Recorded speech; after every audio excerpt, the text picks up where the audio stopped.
Chapter 362. A few high-level relics appeared from the golden ripples and pierced through Fergus, who was bound by Enkidu. Fergus's body began to glow. It was a sign that the hero spirit was about to leave the stage. "Well, I don't expect to be able to escape a second time after meeting you." Although Fergus was about to leave, he still smiled calmly. "This is the price you have to pay for daring to recklessly size up this prince." As he spoke, Gilgamesh moved his arm again.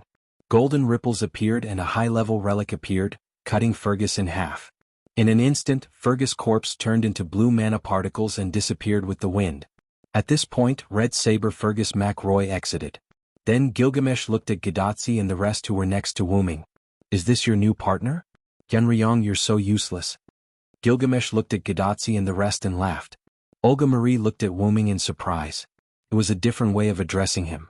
"Although you're weak, your courage to look directly at this king is commendable." Gilgamesh stopped laughing and praised Gadotsi and the rest. "Alright, get ready. We're going to Winterwood City's Big Hollow," Wuming said. Soon, the courtyard of the villa was cleared. As Fergus's neon sword covered a large area, part of the villa was destroyed. The courtyard was filled with broken stones. After all, Matthew had just been able to release his relic not long ago. He could not completely protect the villa. His relic could only protect Gadotsi and the rest. Therefore, the villa, including the roof, was basically destroyed. In the courtyard, Gilgamesh sat on his exclusive seat. He closed his eyes and crossed his arms as he waited. Gadotsi and the rest looked serious. They looked at Wuming and waited for Wuming to speak. Roman turned on the remote screen, which was rare. The screen appeared next to Gadotsi. However, when Roman appeared, Gilgamesh looked at Roman differently. Stheno and Urieli brought Sakura Madu out of the room. As soon as Tong Ying came out, she ran into Anna's arms and hugged him tightly. It seemed like the neon sword had scared the little girl. "Now there are only 4 enemies left," Wuming said. "Apart from King Arthur, the Black Saber, we've also confirmed the identities of the Red Rider and Red Lancer. The Red Rider is the king of the Kingdom of Macedon. He's known as the Conquering King and Alexander the Great. His name is Iskandar Alexander." "That king, huh?" Roman pondered. Gilgamesh, on the other hand, snorted in displeasure. This gave Roman a fright. To Gilgamesh there was only one king in the world, and that was his hero king, Gilgamesh. Ignoring Gilgamesh's snort, Wuming continued. "The identity of the Red Lancer has also been confirmed. He's the great hero of India, Karna." This statement caused everyone to exclaim in surprise. Although they were prepared for this, they still found it hard to believe. After all, Karna was too powerful. "But you can rest assured that with Gil here, you can rest assured." Wuming comforted everyone. As if responding to Wuming's words, Gilgamesh opened his eyes and glanced at everyone with his red pupils. "That great hero will be handed over to this king. Just watch," Gilgamesh said domineeringly. "He's really reliable, ah." Gadotsi laughed. "The identity of the Red Caster is still unknown. He was too cautious and did not reveal his real name. Not to mention the noble phantasm, he basically did not reveal anything. He has been following the Red Rider like an ordinary person." Wuming frowned. "Well, I'll deal with the caster first. Gil will deal with Karna. Anna and Cuchulain will deal with the Conquering King." Wuming began to assign tasks. "Understood," Cuchulain replied, and Anna just nodded. "This king can easily deal with Karna," Gilgamesh said proudly. "You have the capital to be proud, but I don't want to clean up the mess for you in the end," Wuming said flatly. This king knows. Although he was still proud, he was frank this time. Then Wuming looked at Cuchulain and Anna. "Iskandar is a high-level heroic spirit. You have to be careful. Don't worry, if we can, we will make him leave. If we can't, we will just hold him back," Cuchulain said with a smile. Wuming saw that Anna did not move and Cuchulain smiled and nodded helplessly. "I hope it will go well." Wuming always felt that Iskandar was not so easy to deal with. The other party was a king with the title of Conquering King. "But, Master Assassin, what about us?" At this time, Matthew raised his small hand and asked like a good student. Gadotsi also looked at Wuming playfully. "Assassin, you didn't forget about us, did you?" "How could that be? I gave you the most important task," Wuming said with a smile. Could it be? Olga Marie had almost guessed it, the only enemy that no one dealt with. "Black Saber, King Arthur, that is your opponent." As if following Olga Marie's words, Wuming directly revealed the mystery. "Hey hey hey," Matthew and Gadotsi shouted. They never thought that the one they had to deal with was the ultimate boss, King Arthur. Have confidence in yourself, Matthew, Tachika. Wuming advised the two. You have this shield of reason. It's just a holy sword, you can definitely defend against it. But, Matthew was still a little worried. No matter what, sending an immature follower was too rash. When he thought of the power he used was the power of King Arthur's knight, Galahad, Matthew was a little worried. Using the power of a subordinate to fight against a loyal superior, Matthew inevitably felt a little uncomfortable. I remember that there is a story that compares who is stronger between a shield and a spear. Then this time, let's compare who is stronger between a holy sword and a holy shield. Wuming walked to Matthew's side and patted Matthew's little head. This attracted the attention of Olga Marie and Gilgamesh. Li Xiang is here too. Don't be discouraged just because the enemy is King Arthur. You have to protect your master. Matthew looked at Gadotsi, then looked at Wuming and nodded confidently. Yes, I understand, Senpai. Then I will follow Matthew and Tachika, Olga Marie suddenly said. You don't need my help, do you? Olga Marie looked at Wuming. Of course, as your follower, I am very strong. Wuming nodded. It was a wise choice to let Olga Marie follow Matthew and Gadotsi. The reliable Olga Marie could take care of the nervous too.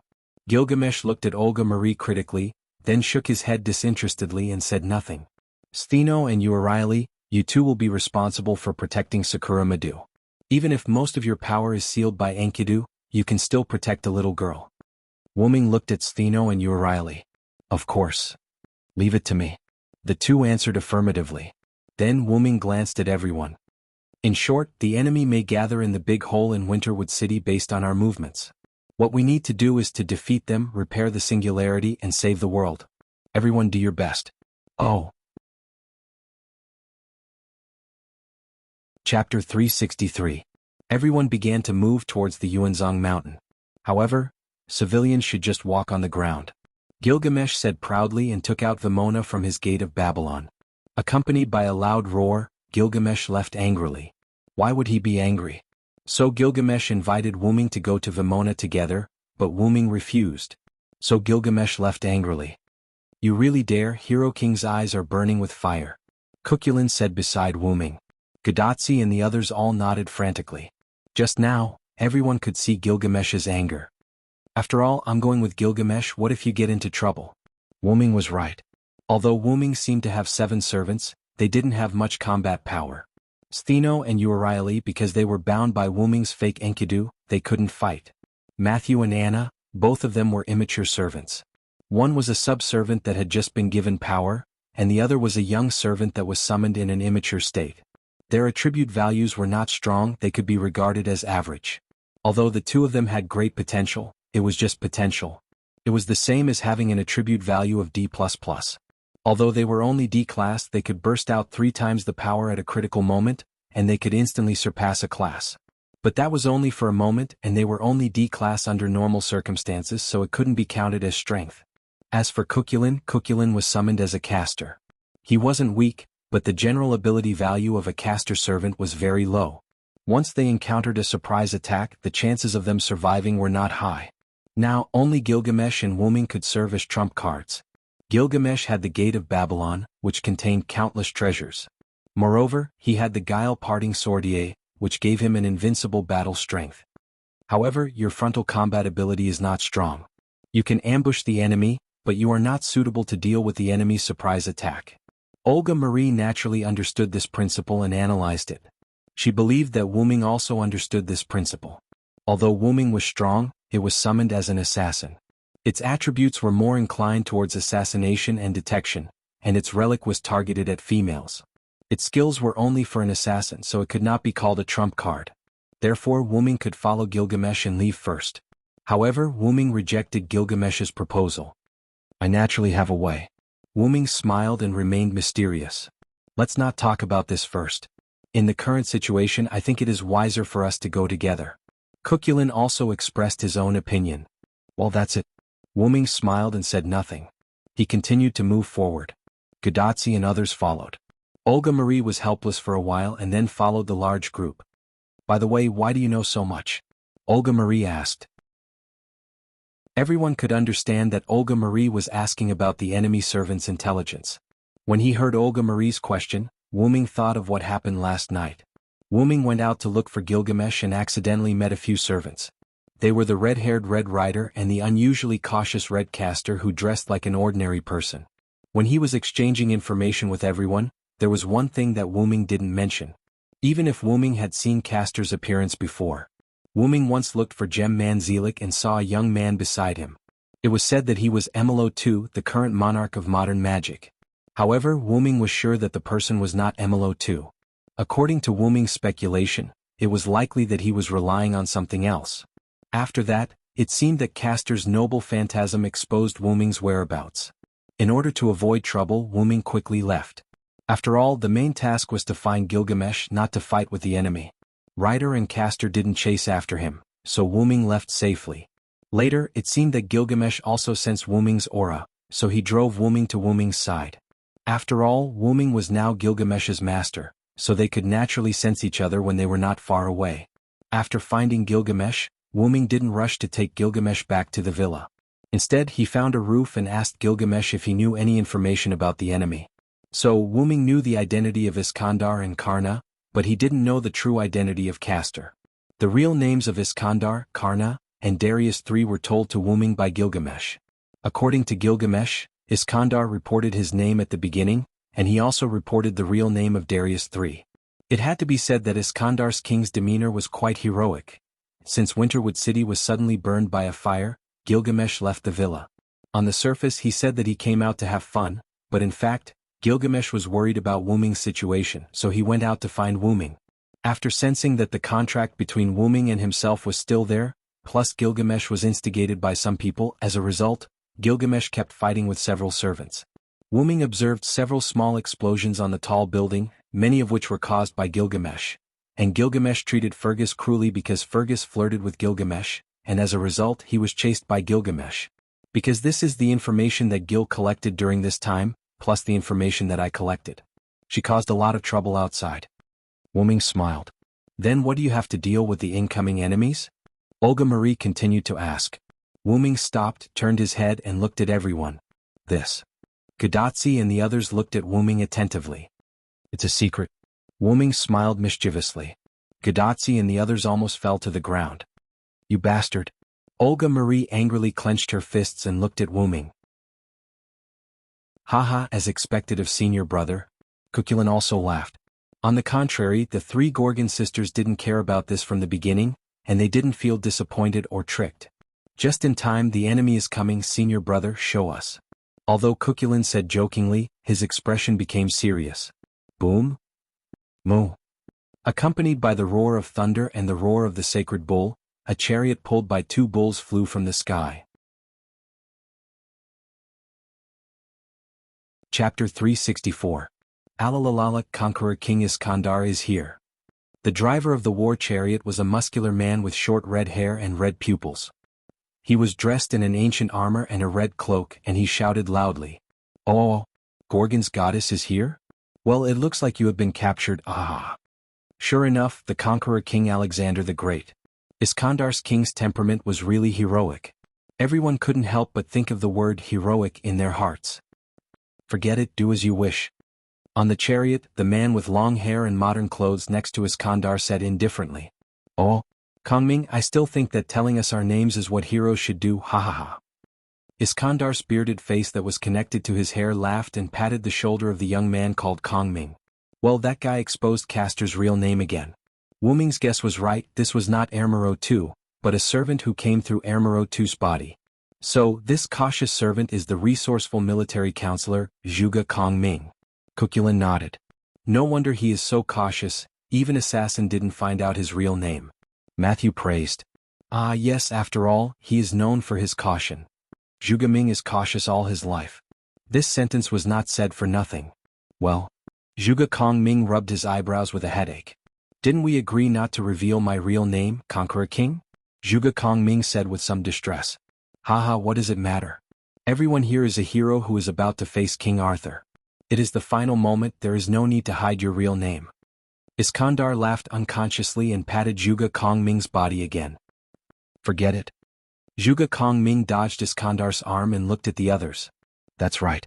My real name is Zhuge Kongming. I'm a sinner who failed to restore the Han dynasty.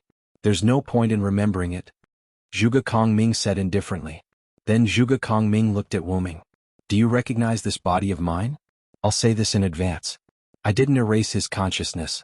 Instead, I let his consciousness sleep within my body. After all, there's a huge problem with this Holy Grail war, Zhuge Kongming explained.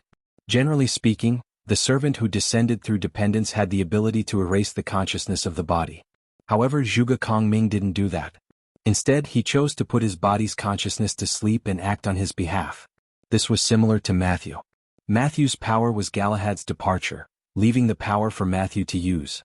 On the other hand, Zhuge Kongming put the consciousness of the human body to sleep and let him, an outsider, take over. In addition, the servant who descended through dependence could also choose to integrate with the consciousness of the body. There were very few servants who would choose to erase the consciousness of the human body. Basically, if they weren't evil people, they wouldn't choose to erase the consciousness of the human body. I understand the general situation. Are you going to hinder us? Wu Ming asked. Haha, how is that possible? I'm here to ask for your help. Iskandar laughed and said something that surprised everyone. After all, we belong to the human side. The guy who summoned us is obviously standing on the opposite side of the human. Zhuge Kongming explained. Zhuge Kongming said, and Iskandar stopped his chariot on the ground. Let's not talk about helping us first. Isn't your master that man? Wu Ming asked as he looked at the two chariots that landed on the ground. Yes, you're right. We are indeed that man's servants. Iskandar admitted generously. I know what you're worried about. If we work together with you, it's hard to guarantee that our master won't attack you at a critical moment. That was why Wu Ming put the heavenly lock on Stheno and Uriley. But don't worry. My noble phantasm can suppress such a situation. Iskandar laughed. My noble phantasm is an area of effect formation. Not only can it weaken the enemy, but it can also resist the master's command. Unless more than 3 command curses are activated at the same time, it won't work, Zhuge Kongming explained. Wu Ming looked at Stheno and Uriley. That way the two of them would be able to fight as well. The man in the green hat placed a command curse on each of our 7 servants from the beginning. So, as long as we're within the range of Kongming's noble phantasm, his command curse will lose its effect. Ah, you're indeed a wise strategist. You're extraordinary. Iskandar laughed again and patted Zhuge Kongming's shoulder. However, Iskandar did not notice that Zhuge Kongming was about to lose it. The man in the green hat has been with Saber all this time, and he doesn't show any signs of leaving. So, I've hidden my noble phantasm in the big hole in Winterwood City. You just have to activate it when the time comes, Zhuge Kongming explained. I see. Wu Ming looked at his companions and nodded. Well then, I wish us a pleasant cooperation. Wu Ming said with a smile and extended his hand. Pleasant cooperation. Zhuge Kongming also extended his hand and shook hands with Iskandar. By the way, do you guys want to be my subordinates? Iskandar looked at Wu Ming and the others with joy. Sigh. Matthew and Gadotsi were stunned. Olga Marie shook her head disinterestedly. Stheno, Uriley, and Medusa shook their heads without even thinking about it. Sorry, I don't want to be someone's subordinate. I want to be free. Besides, I already have a master. Cuculin grinned and pointed at Gadotsi behind him. How about you, assassin? Your assassination skills are superb.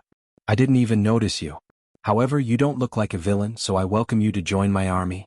Iskandar saw that everyone rejected him and looked at Wu Ming, who had yet to speak. Wu Ming smiled at Iskandar's words. I've taught many kings. You don't need me to teach you. The one beside you is enough. Wu Ming's meaning was obvious. He chose to reject as well. I've said it before. With their personalities, they won't be your subordinates, Zhuge Kongming said calmly. Haha, you won't know if you don't try. What a pity. Iskandar saw that no one wanted to join his army. He was not embarrassed. Instead, he laughed happily. At this time, Wu Ming's words attracted Olga Marie's attention again. Even Matthew, Gadotsi, Anna, and even Cuculin looked at Wu Ming in surprise. Stheno and Uriley, who had already seen Wu Ming's identity through the goddess-god core, were not surprised. Senior brother, you've been through a lot. But it seems like you're doing well, Cuculin praised. Well, I've been through a lot. However, I'll tell you about it when I have the chance. Wu Ming smiled at Gadotsi, Matthew, and Olga Marie's curious faces. Then Wu Ming walked forward. Now, the most important thing is to end this. Chapter 365. With the addition of Iskandar and Zhuge Kongming, the pressure on Wu Ming and the rest was significantly reduced. Now the only enemies left were Artoria, Karna, and Leviticus. It was undoubtedly much easier. Then the two groups separated. Wu Ming and the rest were working together with Iskandar, but there was no need for the two groups to work together. In order to prevent us from being discovered, let's split up temporarily. When you reach the big hole, we'll come to support you. After that, Iskandar and Zhuge Kongming continued to carry out the mission of the command incantation, which was to kill all living creatures. However, in Winterwood City, the only living creatures were Wu Ming and the rest, as well as their servants. Therefore, the command incantation was not convincing at all. In addition, a long time had passed, so they knew that the command incantation's coercive power had basically disappeared. Naturally, Stheno and Urieli felt the same way. However, to be safe, Wu Ming did not let them come into contact with Enkidu. After all, there was nothing wrong with being cautious. While Iskandar and Zhuge Kongming were constantly destroying the destroyed houses, Wu Ming and the rest were heading toward Winterwood City in Yuanzhong Mountain. When they were almost at the foot of Yuanzhong Mountain, Wu Ming realized that something was wrong. The concentration of magic on Yuanzhong Mountain was a little high. Boom! At that moment, the sound of an explosion came from the mountain. Gilgamesh has encountered an enemy. Wu Ming took a step forward and headed toward the direction of the explosion. Pay attention to the surroundings. After that, Wu Ming disappeared. Near the top of Yuanzhong Mountain, two figures were moving rapidly. Whoosh whoosh whoosh. Golden ripples constantly emerged from the back of the golden figure. Countless relics were shot out, and the target was the other golden figure. Bang bang bang. However, the golden red figure's martial arts skills were extraordinary. The strange long spear in his hand was constantly waving, knocking away the treasures one after another. Damn it, you bastard. How dare you shoot down this king's mount? As he spoke, Gilgamesh kept activating the gate of Babylon, and countless relics were shot at the spearman again. The order I received is to kill anyone who dares to go up the mountain. Your Vimana is also a forbidden item, Gilgamesh. The spearman said Gilgamesh's real name. Then you shall receive the king's wrath. Karna. That was right. The one who was fighting with Gilgamesh was Karna, the hero of India. Karna was originally ordered to go to Winterwood City to kill all living creatures, but there were basically no living creatures others as followers. It was at that time that Karna discovered Gilgamesh, who was hanging out outside. He's is not a servant. Karna had Karna sneak attack, Karna 2, is 2. Although Gilgamesh was quite arrogant, he did have the right to be arrogant. Under the attack of Karna's Brahma, cursed me, Brahma, Kundala, Gilgamesh successfully released a shield from his treasury before the attack arrived, and blocked Karna's throwing relics. Then the two of them began to fight. However, Karna seemed to have received some kind of message and he abandoned the battle and fled. Gilgamesh did not chase after Karna, saying that he was a bastard who ran away. Just now, when Gilgamesh drove the Vimana to the top of the Yuanzhong Mountain, suddenly, another Brahma, cursed me, spear pierced through the Vimana, and the Vimana disappeared in the starlight. On the other hand, Gilgamesh, who was sitting on the Vimana, was incomparably furious. How dare a bastard shoot down this king's ride? This king will make you regret your blindness. Therefore the two of them began to fight. The two of them were able to recognize each other because their respective characteristics were somewhat similar, and Wu Ming and Lev had also told Gilgamesh and Karna about the enemy's characteristics. In addition, the two of them were not very far from each other, so naturally they knew each other's identities. Come on, Hero King Gilgamesh. Although he was surprised that the Hero King Gilgamesh was a woman at first, Karna did not underestimate Gilgamesh. After a series of actions, Karna could see that Gilgamesh was a powerful king. Then hundreds and even thousands of golden ripples appeared, surrounding Karna and Gilgamesh. Then hundreds and thousands of relics slowly emerged from the golden ripples. You should be satisfied to be bombarded by so many relics, Karna? Gilgamesh mocked Karna. Karna did not speak. Instead, he carefully looked at the weapons and relics. According to Karna's analysis, the only weapons that could pose a threat to him were divine weapons and weapons with the special ability to ignore defense. After all, Karna's golden armor could weaken all damage, and he knew 1/10 of it was a divine artifact armor. It was said that the armor given by the sun god, Surya, condensed light itself. It was said that even people could not hurt Karna at all. If Karna had enough mana, he could even keep his body unharmed. Lev, who had established a contract with the 7 servants, naturally had enough mana, so Karna was now very strong. To be able to die under these hundreds and thousands of treasures, you should be satisfied. At this time Gilgamesh was in a good mood. He smiled at Karna, who was trapped in the middle of countless golden ripples. Die. After that, the hundreds and thousands of relics all shot toward Karna from the golden ripples. At this time Karna also moved. Boom, boom, boom. That was the sound of countless relics exploding when they hit Karna. Bang, bang, bang, bang. The sound of hard objects colliding was constantly heard. That was the sound of Karna knocking away the relics. As for the treasures that were shot at Karna and touched him, they all exploded. The wind and flames from the explosion shone brightly on Karna, but Karna continued to selectively deflect some of the treasures away. Without exception, all the treasures that were sent flying by Karna were treasures that could restrain Karna's divinity armor. As for the treasures that attacked Karna's body, they couldn't even break through Karna's defense. It must be noted that Wuming defeated Karna last time because Karna's golden armor had disintegrated. Taking advantage of that opportunity, Wuming injured Karna with his light cannon. Do you think it's that easy? Gilgamesh sneered. Pfft.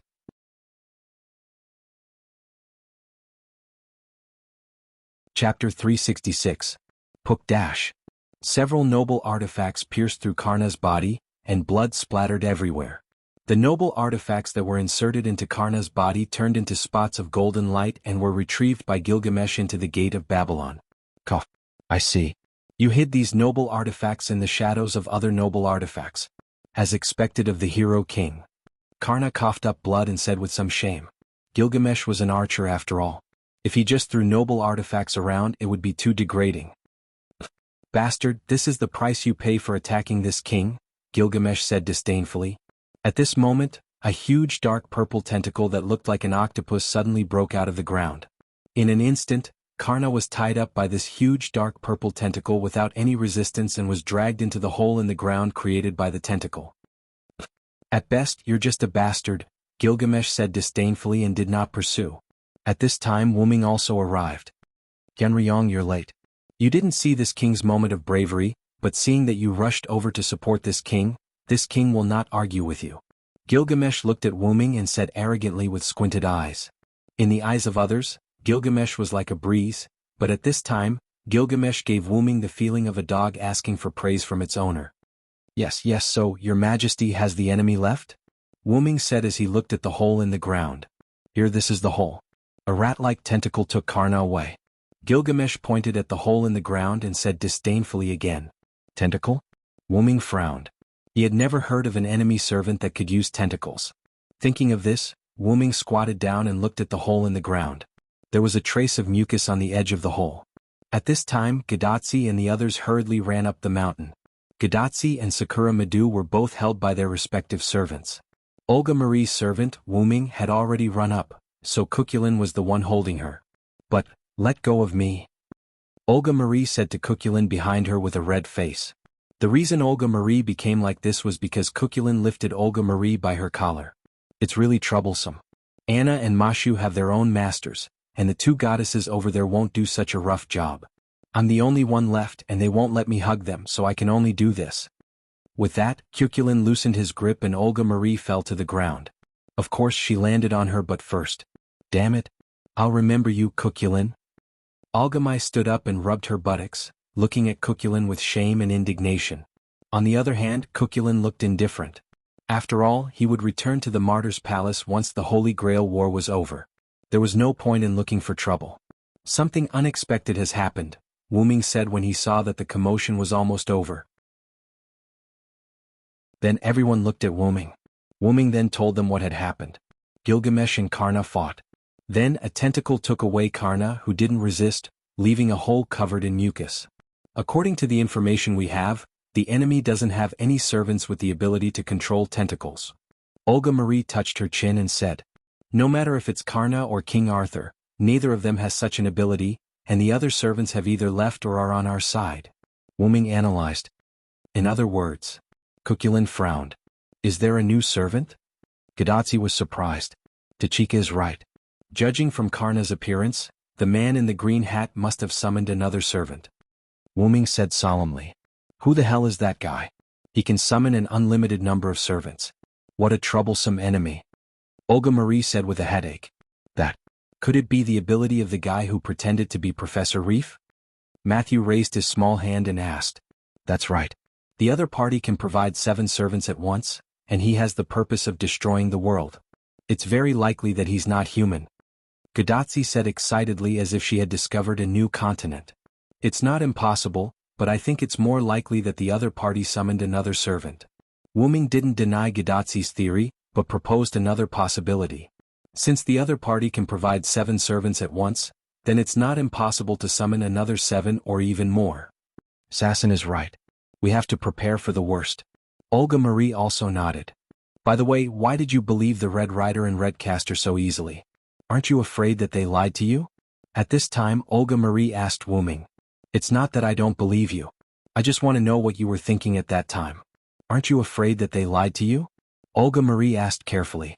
After all, they were in a situation where they would die if they made a wrong move. If the other party lied to them, they would be finished.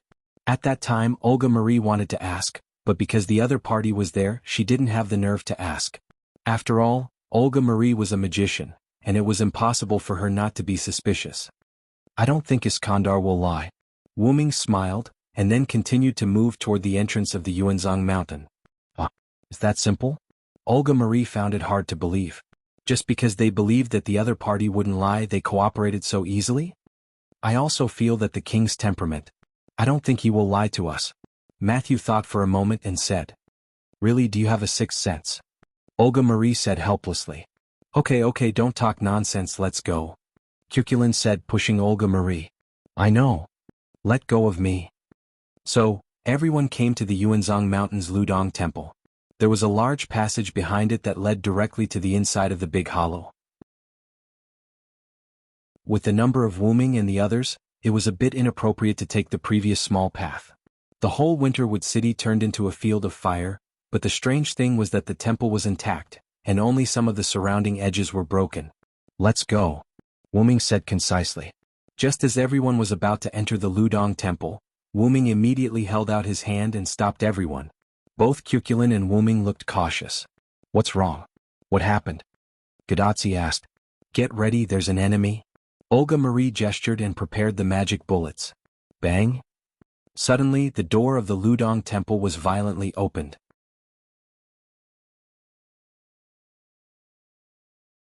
Chapter 367. Bang! The door of Ludong Temple was violently opened, but it wasn't an enemy that came out. Instead, it was an octopus-like monster that was as tall as a person with tentacles. In just a few seconds, countless sea monsters filled the Willow Cave Temple. They kept pouring out of the Willow Cave Temple's entrance and rushed towards Wu Ming and the others. What is this? It's disgusting. Gadotsi was shocked. There was no need to look closely. These monsters were covered in mucus and the ground they passed through was wet. Olga Marie didn't say anything, but her legs were trembling. Sakura Madu shrank into Anna's arms in fear. Matthew was also afraid, but he still held on. He immediately raised his shield and stood in front of Gadotsi and Olga Marie. Only Gorgon's sister, Stheno, and the others weren't afraid of these things. These things look like sea monsters. Stheno looked at the tentacle monsters that were advancing and frowned in disgust. Although she wasn't afraid, she still felt disgust. Even the goddess hated these things. These things aren't worth this king's time. I'll leave them to you. With that, Gilgamesh's spiritual form disappeared. It seemed that she also hated these tentacles. Sure enough, these tentacles have a special attack on women. Wuming thought. Leave it to me, Anna said and handed Sakura Madu to her sister. Then she rushed into the sea monsters with her scythe. No one objected. After all, Anna's scythe was more effective against these things that could infinitely regenerate as long as they had magic. The immortal slaughtering blade, Harp, this was the divine sword that had killed the demon Medusa. It could restrain some undying creatures and cause irrecoverable wounds to the opponent. For some inexplicable reason, this sword turned into a scythe and became Anna's weapon when she descended as a lancer. Swish, swish, swish. Just a casual slash was enough to kill a large number of sea monsters in front of him. The power of the undying slaughter blade, Harp, completely killed these sea monsters that should have been able to regenerate. However, it was a little difficult for Anna to deal with the sea monsters that were still pouring out continuously by herself. Boom! A violent explosion came from beside Anna. The sea monster in front of Anna was blown to pieces. Anna turned around and looked behind her. Cuculin raised his staff, which was smoking like a gun shaft that had just been fired. Blow them to smithereens. I don't believe they can recover. Cuculin grinned. However, Anna was a little dissatisfied. Cleaning up these sea monsters was her mission. The enemy should have discovered us. Let's finish them off and leave as soon as possible. Wuming tried to persuade Anna. Then Anna nodded with a frown on her face, but she still looked unhappy. Then I won't hold back. Cuculin said, laughing wantonly. The Lune rune in his hand kept drawing. Countless flames shot at the sea monsters, setting off a series of explosions. Boom, boom, boom. This series of explosions had killed almost 1/3 of the sea monsters. At this time, a few rune stones fell into the center of the remaining sea monsters, producing golden flames. Boom, boom. Then Cuculin looked at Wuming. The two of you should hurry up. Wuming smiled, then threw the Lune rune stone in his hand at the sea monsters again. Are we going to compete? I won't lose. Cuculin said excitedly, attacking the sea monsters frantically. In less than 5 minutes, the sea monsters that covered the sky disappeared, leaving behind a faint layer of black dust and traces of various elements. Ice, water, fire, wind, thunder, electricity, earth. Traces of almost all elements could be seen. This made Gadotsi and the others dumbfounded. Especially Olga Marie. That's a rune stone. How could an assassin have so many rune stones? Olga Marie complained crazily. Secrets that could not be known were fatal to Olga Marie. An assassin, where the hell did you get those rune stones from? Why do you have so many types of rune stones? Roman also complained. It's just my ability. Those rune stones were just made when I was bored. Wuming shrugged. However, assassin's damage output is really amazing. Matthew wiped the cold sweat off his forehead. After all, Matthew and the others had been watching from the side. Wuming's damage output was almost higher than Cuculin's. Cuculin's attack was just a simple red burst of flames, while their Lune rune stones were all kinds of elements, so it was easy to distinguish. The reason why Matthew said this was because of the difference in their ranks. Cuculin was a caster, so it was normal for him to have AoE damage. After all, he was a mage cannon. However, Wuming was not a caster, but an assassin. As an assassin, he was even more AoE than a caster. It was simply outrageous. I've handed over almost all the offensive runestones I've made in the past. It's normal for them to have such an effect, Wuming said with a smile. He opened a part of the dragoness space in the center of his palm and threw out a large number of Lune rune stones from his noble phantasm. Because they were in a hurry, Wuming bombarded the sea monsters indiscriminately at a speed that even Mashu couldn't see clearly. Together with Cuculin, the two of them were able to destroy all the sea monsters that could affect the entire Fuyuki city in 5 minutes. There was another reason why Wuming used up all the Lune rune stones. After all, they can be made in the future, can't they? These rune stones were made to deal with situations similar to this. Wuming smiled. At this time, Gilgamesh lifted his spirit form. As far as actors are concerned, these pieces of trash are not qualified at all, but they let me see a good show. Gilgamesh looked at the debris on the ground and said sarcastically. If you could help me, it would be much easier. Wuming shrugged his shoulders. This king said that these things are not worthy of this king's help. Gilgamesh glared at Wuming fiercely. Yes, then let's go, the enemy is waiting for us, we can't lose the limelight. After dealing with Gilgamesh, Wuming said to everyone. It seems that you are getting bolder and bolder, Hyunryong. Looking at Wuming and others who had walked away, Gilgamesh, who fell behind the crowd, said angrily. But then Gilgamesh's anger turned into joy, and he followed the crowd in his spirit form. Seeing your relationship with this king forgives your willfulness, Hyunryong. Thank you very much, king. Wuming smiled without turning his head. Soon, Wuming and others left the Yuzong Mountain Ludong Temple and came to the Yuzong Mountain Big Cave. Wuming, Gilgamesh, Cuculin, Matthew, Anna, Stheno, Uraili, Gadotsi, Olga Marie, Sakura Madhu. 7 servants and 3 masters, the troops that caused the chaos of this era, arrived at the Demon King's castle.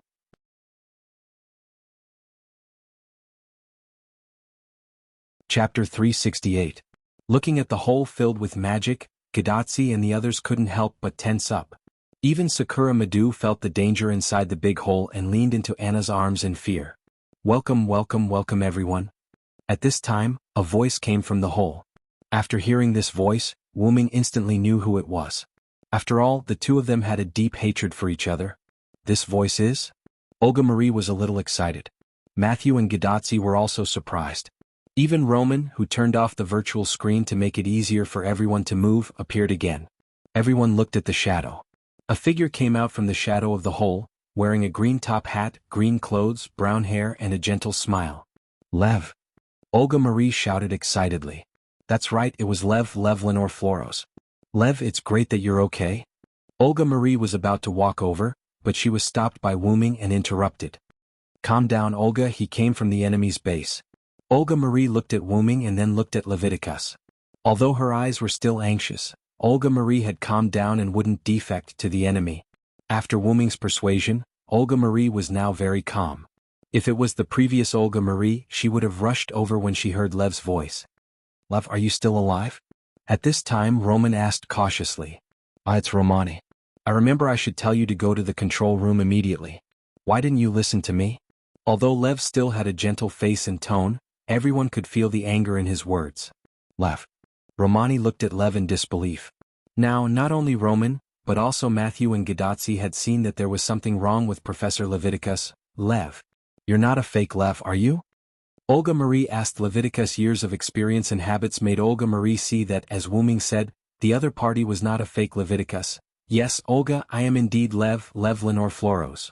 Lev smiled and looked at Olga Marie. By the way, you're also working hard, Olga? Lev said. It's okay, but I have a follower. Olga Marie smiled. She also saw that this Professor Lev was a little different from the previous Lev, but there was no doubt that this was the real Leviticus. However, Lev's words made Wu Ming's words. Later, as if confirming Wu Ming's guess, Lev said those words. You actually died a long time ago. Sure enough. Wu Ming frowned. Since Lev said to let Roman go to the control room, Wu Ming guessed that the explosion in the control room was Lev's doing. Now it seemed that he was right. After Lev finished speaking, Olga Marie was a little sluggish and made a puzzled sound. I'm dead? Olga Marie said with some disbelief. That's right, Olga. I put the bomb under your feet. I didn't expect you to still be alive. No, I should say that you're still alive in the state of a spirit, Lev explained to Olga Marie kindly. The bomb, under my feet. Olga Marie's voice was a little trembling. Yes, Olga, now you can't go back to Chaldea because your body is dead. There is only one result if you go back to Chaldea, that is, with the disappearance of your consciousness. In an instant, Lev's expression became terrible, and the corners of his mouth almost reached his ears. I am already dead. Olga Marie said with a desperate and trembling voice. Director. Gadazzi, Matthew and Roman were also affected by Lev's words, and looked at Olga Marie sadly. Pa. Suddenly someone flicked Olga Marie's forehead. It hurts. Olga Marie covered her forehead, and looked at the guy who flicked her forehead with tears in her eyes. You lost hope because of the enemy's words? This is not what my master should be like. Wu Ming looked at Olga Marie's eyes and said helplessly. Humans are a group of creatures with short lives and afraid of death. But because of this, humans will do something when they know that sooner or later they will die. Then Wu Ming turned to look at Leviticus. Let's not talk about whether this guy is lying to you or not. If we can't restore this singularity, I'm afraid that not only Olga Marie, but also Tachika, Matthew and even Roman will die. After Wu Ming said that, everyone realized. Yes, if the singularity couldn't be restored, humans would be completely wiped out in a year, and there was no difference between dying now and dying a year later. So, even if it was for themselves in order to save humans, they had to win. And didn't I say that I can lend you my shoulder at any time? I like you very much as a master. Wu Ming smiled. I'm sorry. Olga Marie apologized and wiped the tears from her eyes. I am the director of Chaldea, the master of the famous clock tower Animusphia, one of the 12 monarchs, Olga Marie Asmaret Animusphia, the captain of the team who restored the singularity and saved humanity. How could I fall here? At this time, Olga Marie regained her confidence. Lev betrayed me, but I still have my followers, I still have people I can rely on, I will never fall. Seeing Olga Marie like this, Gadazzi and the others breathed a sigh of relief and smiled with relief. Sure enough, assassin, you are a scourge. Looking at Olga Marie who regained her courage, Lev looked at Wu Ming expressionlessly. Then I'm sorry, I especially like to scourge those villains, especially the fake gentleman wearing a green hat. With that, Wu Ming deliberately took off his black hat and made a noble salute. Did you know? I was going to burn down this era and give the Holy Grail to Queen Arthur. I was going to leave this era, but who told me to meet you? Lev didn't care about Wu Ming's mockery and continued speaking calmly. My idea is right, the last master of humanity can't do anything, The dead Olga Marie can't do anything, these tools, followers, can't do anything. Then Lev showed a terrible expression. The most important thing is you. But, in an instant, Lev returned to his amiable appearance. But it doesn't matter, you're going to die anyway, I'll be merciful and forgive all the things that annoy me. You really dare to say that? Bastard. Whoosh whoosh whoosh. Poochie.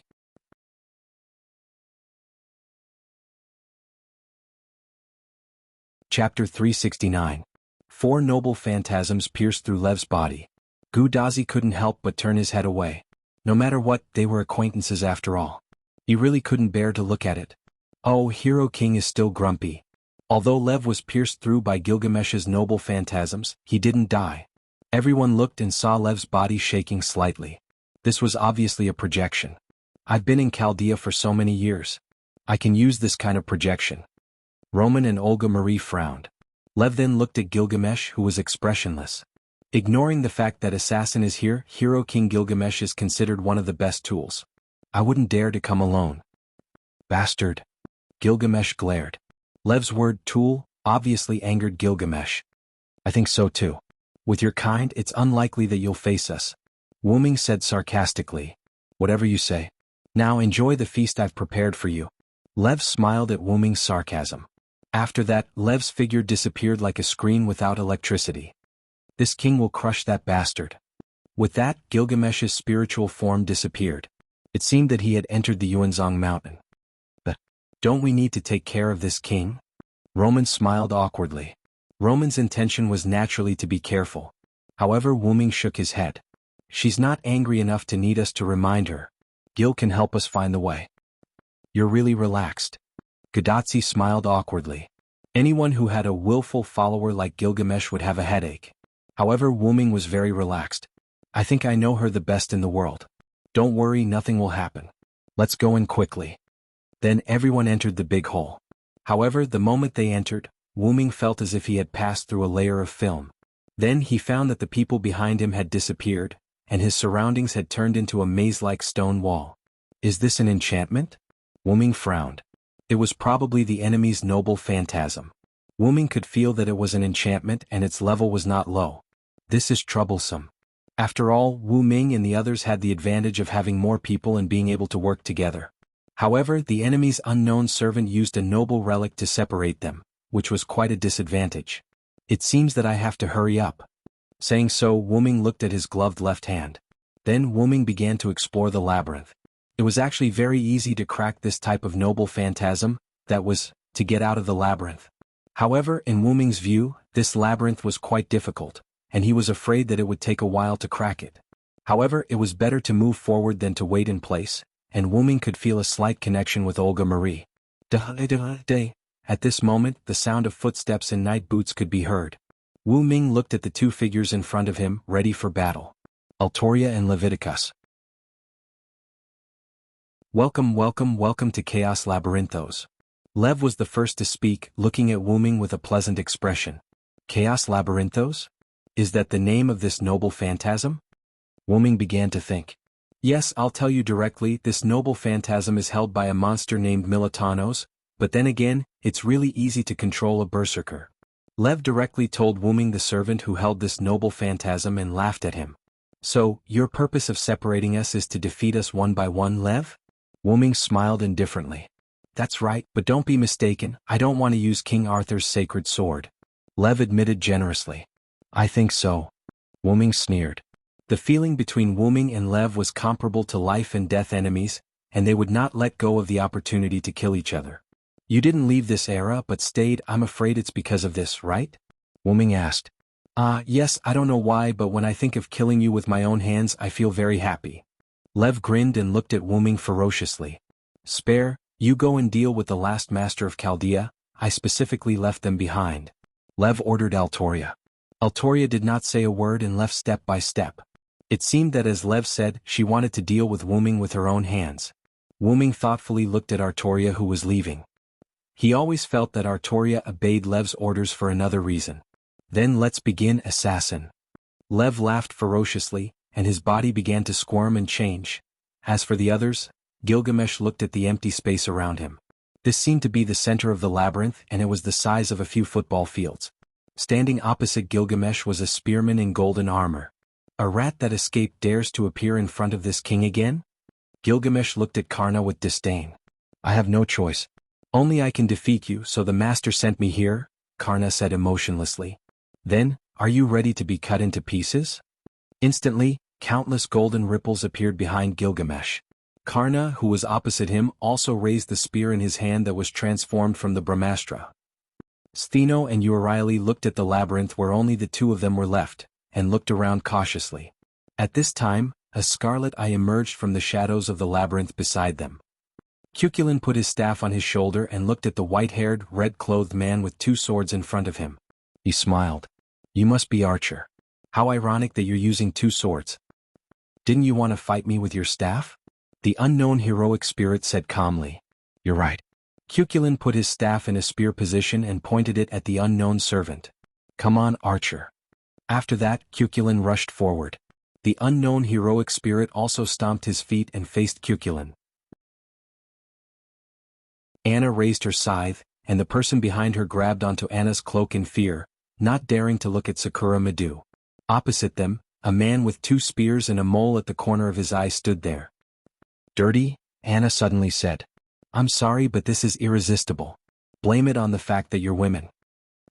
Gadotsi and the others came to a huge underground cavern. I'm afraid this is the depths of the cavern. It seems that Assassin and the others were separated from us by some unknown means, Olga Marie analyzed. At this time, the sound of iron boots stomping on the ground was heard. The Dark Night King appeared in front of everyone. Everyone's battle on every battlefield had begun.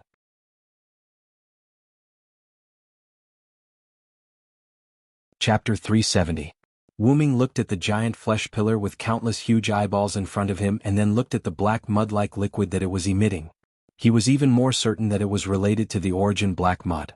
It's just like Darius, Wuming said in disgust. Although the shape was different, the feeling that this giant flesh pillar gave Wuming was the same as the black mud giant that Darius controlled back then. Haha, this is my true form, demon god pillar Flawlos. The giant flesh pillar made a sound from nowhere. Then it was Leaf's voice, but it was filled with magnetism. I've already heard about you from the other demon god pillars. With just an assassin, you won't be able to defeat me. The demon god pillar Flawlos said confidently. I see. Are all of you demon god pillars a whole?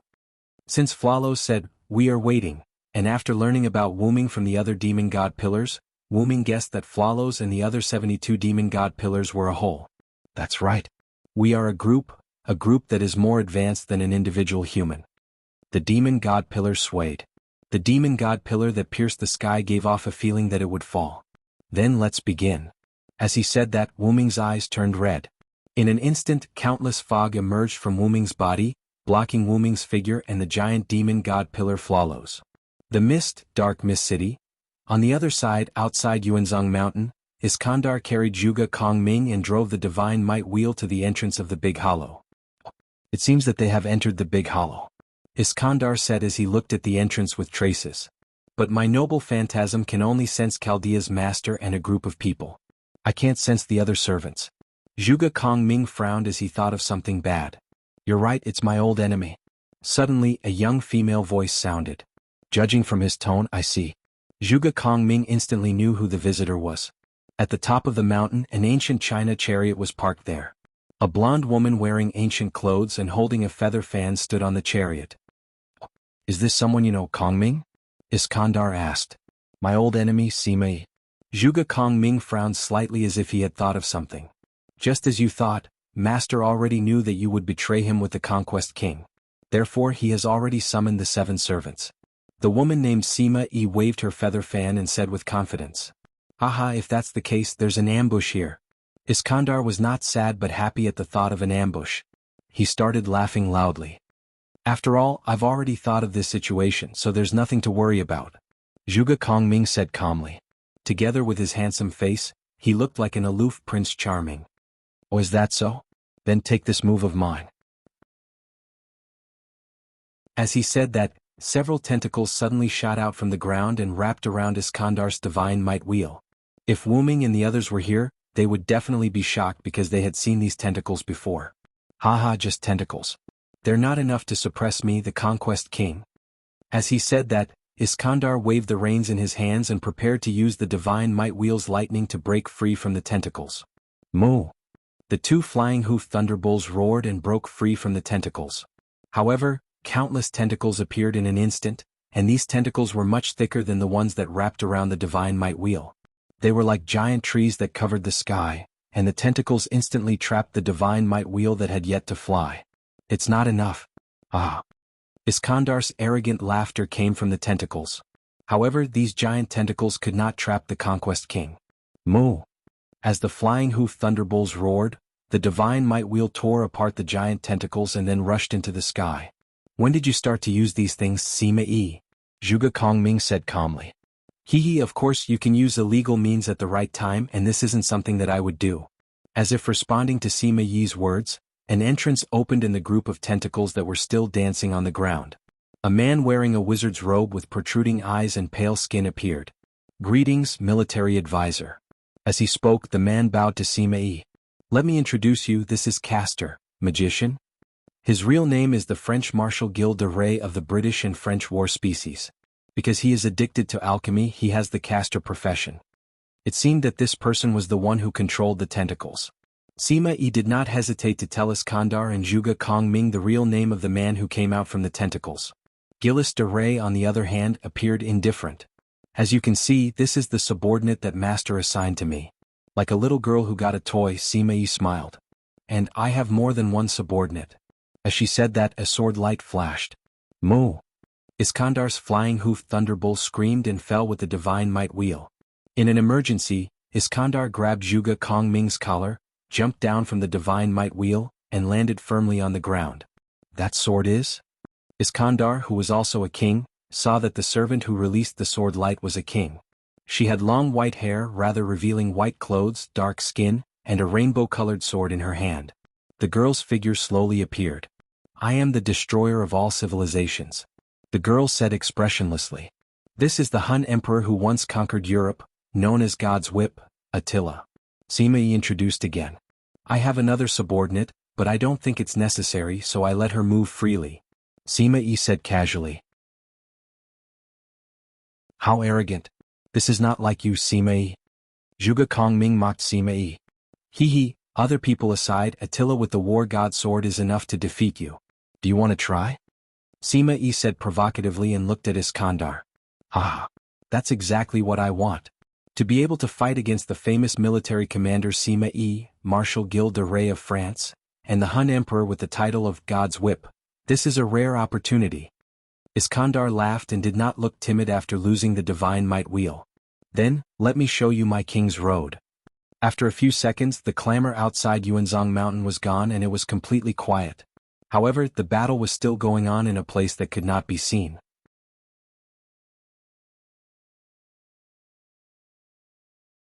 Chapter 371.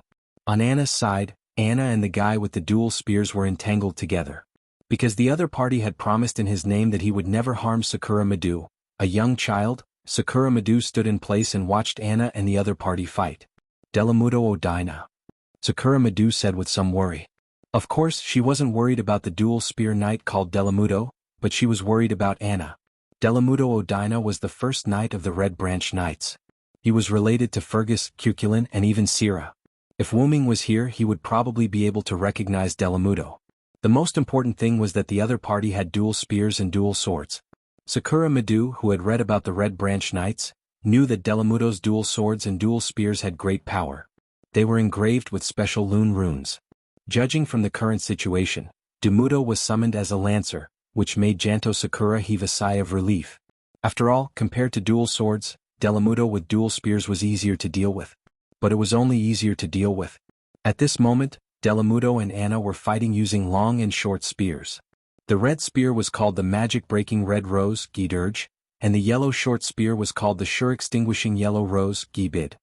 The magic-breaking red rose, Gidirge, S ability was actually similar to the sure-extinguishing rune Rule Breaker. It specialized in dealing with magic items and techniques, and could completely eliminate magic. The sure-extinguishing yellow rose, Gibid, had the power to cause damage that couldn't be recovered from this spear. This was also somewhat similar to Anna's scythe, but Anna's scythe also targeted Immortality, which the sure-extinguishing yellow rose, Gibid, didn't have. But because of this, the confrontation between Anna and Delamudo made Sakura Madu nervous. Delamudo was a hero who had been famous for a long time, and Anna was an immature young Medusa. In terms of close combat, Anna was quite at a disadvantage. And for monsters, the hero Delamudo had a suppressive effect on Anna. This was a characteristic of monsters that should be defeated by heroes. In simple terms, the opponent that Lev chose for Anna was really good at restraining her. In just a few rounds, wounds that couldn't be healed appeared on Anna's body. Fortunately, Anna was cautious. These wounds were only minor and did not hinder her from fighting. Although you're a lancer, you don't have superb martial arts and your spirit base is also quite immature. It's inevitable that you'll be at a disadvantage if you fight with me. It's better to surrender as soon as possible. Delamudo began to persuade. It could only be said that he was a knight with a profound knighthood. He was still thinking about the enemy during the battle. But this was also the reason why Anna and Sakura Madu were still children. Will you let us go if we surrender? Anna just asked Delamudo back. Although my lord ordered to kill the enemy, but seeing that your master is still a child, I will plead for her. Delamudo said awkwardly. He really couldn't make the decision on behalf of his master, but he could still plead for mercy. No need to say more. Even if Anna was summoned as a child, she also understood that the weak were prey to the strong, and the weak were lambs to be slaughtered. If that's the case, then I don't need to hold back. As he said that, it seemed that Delamudo was really holding back. Whether it was the craftiness of his spear technique or the speed of his spear, it was more than twice as fast as before. In an instant, a few more wounds appeared on Anna's body. Gradually, these wounds began to affect Anna's performance. Bam! Anna was sent flying and fell in front of Sakura Madu. Sakura Madu quickly supported Anna. Sister Anna, are you okay? Sakura Madu looked at the wounds all over her body that couldn't be healed. She couldn't bear it. You've already lost. After you kill yourself, I will bring your master away safely and plead for her. Delamudo walked in front of Anna and pointed the tip of his spear at Anna. Anna looked at Sakura Madu and seemed to have made up her mind. Suddenly, Anna's eyes became rectangular in pain. Then Anna looked at Delamudo. What? After seeing Anna's glowing eyes, Delamudo knew that he was in trouble. This was at least a gemstone-level magic eye. However, just as he was about to shoot Anna, he realized that he couldn't move. I see Gorgon's goddess. Delamudo gave up struggling. He looked at his body that was turning into stone starting from his legs and smiled. I wish you success. Although what I said was a bit disrespectful, but this time the master can't let him go no matter what. Delamudo said with a determined gaze. He is a human, an enemy of our heroic spirits. Then, Delamudo completely turned into a stone statue. Then Anna's wounds began to heal. Now, Anna understood that Delamudo wanted to be killed from the beginning, not because he betrayed the master but because the master had to betray him. After Anna, who didn't like to use the magic eye, used the petrifying magic eye, Delamudo didn't resist and left the stage. After all, even if he couldn't move, he could still struggle. Anna felt that Delamudo gave up struggling after he felt that he couldn't move at first and accepted his defeat. As the military advisor said, Delamudo lost. The voice of a girl that didn't sound like a human's voice came. Then Anna and Sakura Madu began to feel dizzy and fell to the ground. This is poison. Anna's eyes began to lose focus. It was a poison that could affect servants. Then Anna tried to look at Sakura Madu. To be able to affect servants, it was a poison that could kill Sakura Madu, who was just a human girl. Don't worry, I don't have the idea of poisoning my prey. With that said, the owner of the voice walked towards Sakura Madu. Anna tried hard to look at that person, but because of the poison, she couldn't concentrate. In short, it was like being short-sighted, she couldn't see that person's face. The only thing that could be seen was the other party holding up the cherry blossoms and smiling. What a delicious food, I won't be polite. Then Anna's eyes turned black and she completely fainted. The battle outside continued, but it had nothing to do with Lev, who was the master of the new 7 knights, and Wuming, who was the backbone of the joint forces of the old servants. Feeling the thick fog that constantly destroyed his body, the demon god Pillar Flawless sneered. Do you think you can trap me with this enchantment alone? Too naive. Flawless swayed and stood in the middle of the empty city of London full of harmful fog, and said wantonly, I do have the idea of cutting off the connection between you and your servants, but this enchantment is not omnipotent. It can't trap you for a long time. Wuming said calmly. In that case this will be your hiding place. Dragon of Origin. Flalos said, releasing the acid fog that corroded Wu Ming's enchantment. When the acid fog was about to approach Wu Ming, Wu Ming smiled. Flalos, I heard that you are the demon god pillar in charge of intelligence, right? Wu Ming asked. So what? Flalos said. His actions did not stop, and Wu Ming was completely wrapped in the black fog. Then have you heard of the Saver Job class?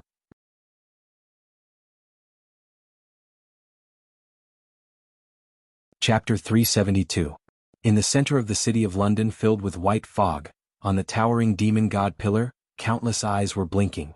At the same time, a black fog that represented an ominous color constantly emerged from the demon god pillar, quickly diffusing in the city of London, trying to swallow everything.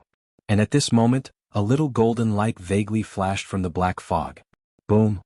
As if something had exploded, a gap was opened in the black fog, and a golden light shot straight up into the sky. What? Accompanied by Lev's magnetic voice, the demon god pillar also made an indescribable scream. Let me praise your courage first. Demon god pillar Floros, after knowing my identity, you should have run away immediately. After all, as an assassin I can't chase you. Wu Ming's voice came from the golden light pillar. But you didn't? You thought that I am now a clone and you can kill me? I have to say you are extremely stupid. The golden light disappeared and Wu Ming's figure appeared. She had short black hair, red pupils, pure white clothes with golden patterns, and a golden headband that looked like an olive branch was firmly placed on her head. That's right, this was Wu Ming's savior. This was also the reason why Wu Ming said that he was also a trump card in front of Olga, Marie, and the others. How is this possible? Without the Holy Grail, how can you change your class? Floro said with some horror. Indeed, Wu Ming needed the help of the Holy Grail to change his class. During the battle with Darius, because Wu Ming was a class card at that time, his nature was not the same as that of a servant's spiritual body, so Wu Ming's body in the root could affect Wu Ming at that time. Now, because Wu Ming was a servant summoned by the Holy Grail, his spiritual base was different from the spiritual base materialized by the class card. Therefore he still had to rely on the power of the Holy Grail just like when he was in Tulifas. And Floros, who transformed into the demon god pillar, knew this, so he was not afraid of Wu Ming. After all, the Holy Grail had been stuffed into Artoria's heart by him with the power of the demon god. Unless Wu Ming experienced a heart gouging, he could not change his class through the Holy Grail. Of course, Wu Ming did not do anything like heart gouging to Artoria. Wu Ming was able to change his class because of the Holy Grail. After all, Wu Ming had a portable treasury that could carry all the treasures in the world with him. Why would he need to do anything else? Gilgamesh's treasure vault, of course. This was also the reason why Wu Ming wanted to meet up with Gilgamesh first. When Wu Ming first came to Fuyuki City, the reason why he wanted to summon young Jill was to borrow the Holy Grail in his treasure house. After all, Wu Ming could totally cancel his promise with young Gil. Cough cough. Break the promise. After all, if it were Wu Ming himself or some other powerful profession, he could have completed the mission of coming to this world alone. However, Wu Ming was an assassin, a spiritual base Wu Ming Jack the Ripper, which made things a little awkward.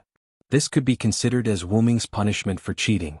However, this awkwardness was not because Jack the Ripper's spiritual base was weak, but because it was not right. Fog Knight's murder, intelligence erasure, inherent enchantment dark mist, the mist, and Mary Ripper, the lady, were all powerful skills and noble artifacts. However, in the face of something like the Black Mud, it was inevitable that it would be a little difficult to resist. It was precisely because of this that Wu Ming chose to summon young Gil. This way he wouldn't owe young Gil anything. However, who would have thought that a woman would appear? Fortunately, this queen was easy to deal with, cough cough, easy to get along with. After all, they were both Gilgamesh and they both had the Gate of Babylon. They both had the Holy Grail in their treasure vaults, so there was no difference between them. Because he didn't expect the enemy to attack so quickly, and because Wu Ming didn't have time to ask Gilgamesh for the Holy Grail, he was sent flying by Artoria's Holy Sword light cannon, of course. Because Gilgamesh's Holy Grail was not the Holy Grail of the Holy Grail War, it was reasonable to say that Wu Ming shouldn't be able to use this Holy Grail to change his profession. This required Wu Ming's command incantation on the back of his left hand that belonged to Gilgamesh. The command incantation was given by the Holy Grail of the Holy Grail War, so the two were connected.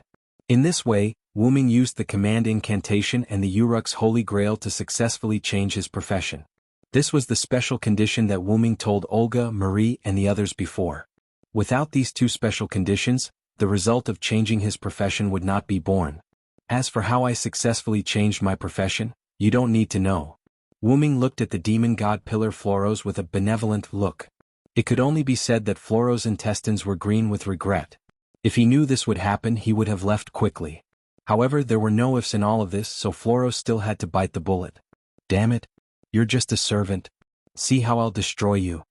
With Lev's angry roar, the demon god pillar also made an indescribable sound.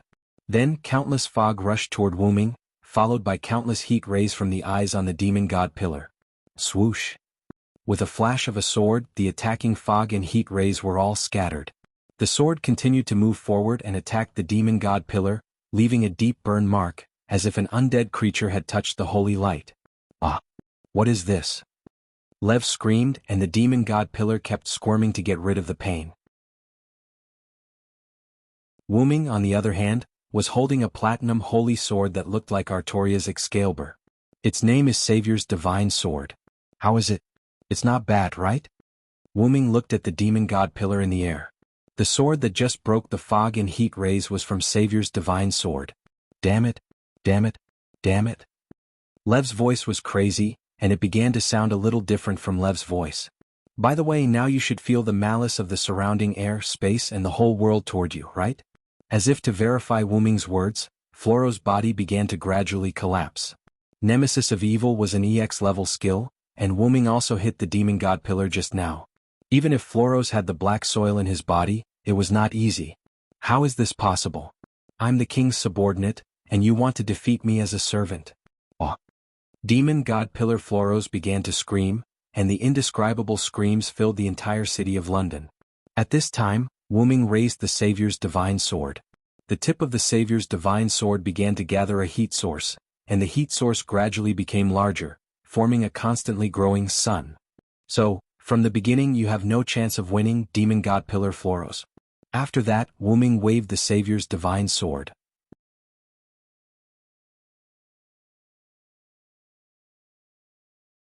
Chapter 373. The place where Wu-Ming and Lev were originally located was shattered, and Wu-Ming appeared in the same place. When Wu-Ming first entered, he was wearing a black trench coat and a black hat, and when he came out, he was wearing a white coat with golden patterns and an olive branch headdress. Of course, the olive branch headdress was transformed by Kalis. Wu-Ming, who came out of the enchantment, was also holding a green figure who was struggling to survive. That person was Lev, who turned into the demon god pillar. At that moment, Lev's green hat was gone, and his green clothes were tattered, and he looked like he was tortured to death. But in fact, Lev just ate Wu-Ming's attack. Cuff. Back to the topic, Wu-Ming's divine blade of salvation only knocked Leaf back to his original form. Knocking back Leaf Floros was the demon god pillar. It was not that Wu-Ming was merciful, but it was as if the two were not completely the same person. After demon god pillar Floros was defeated, Lev appeared automatically. Looking at Lev, his spirit had been completely collapsed by the world. Lev's human personality had disappeared, and now Lev was just a medium for demon god Floros. Looking at Lev like that, Wu-Ming shook his head. It's a disaster to keep him alive. Although his spirit collapsed like a vegetable, his body could still summon the demon god pillar with a specific summoning method. Noble and powerful, wise and kind, I will incarnate a miracle and lead the world to the dawn. After saying that, Wu-Ming entered the magician's incarnation state. Immediately afterward, Wu-Ming made a slight stroke and several lune runes appeared. At that moment, Lev's whole body was burning. After being strengthened by the magician's incarnation, the flame produced by the lune runes was a holy white flame. In just a few seconds, Lev's body was burned out, leaving nothing behind. Since the master is here, I don't know if these servants summoned by Lev will disappear. After all, because of the mutation of the Great Holy Grail, even if the master disappeared, they would not disappear. At that moment, the entire labyrinth began to shake as if it was about to be shattered. Gil? Wu-Ming looked in a certain direction. Wu-Ming, who became the savior, could be said to be the closest to the master's strength. Wu-Ming could clearly feel the destruction of the space. It seems that Gil is also serious. Wu-Ming laughed. In truth, Gilgamesh should have done this long ago.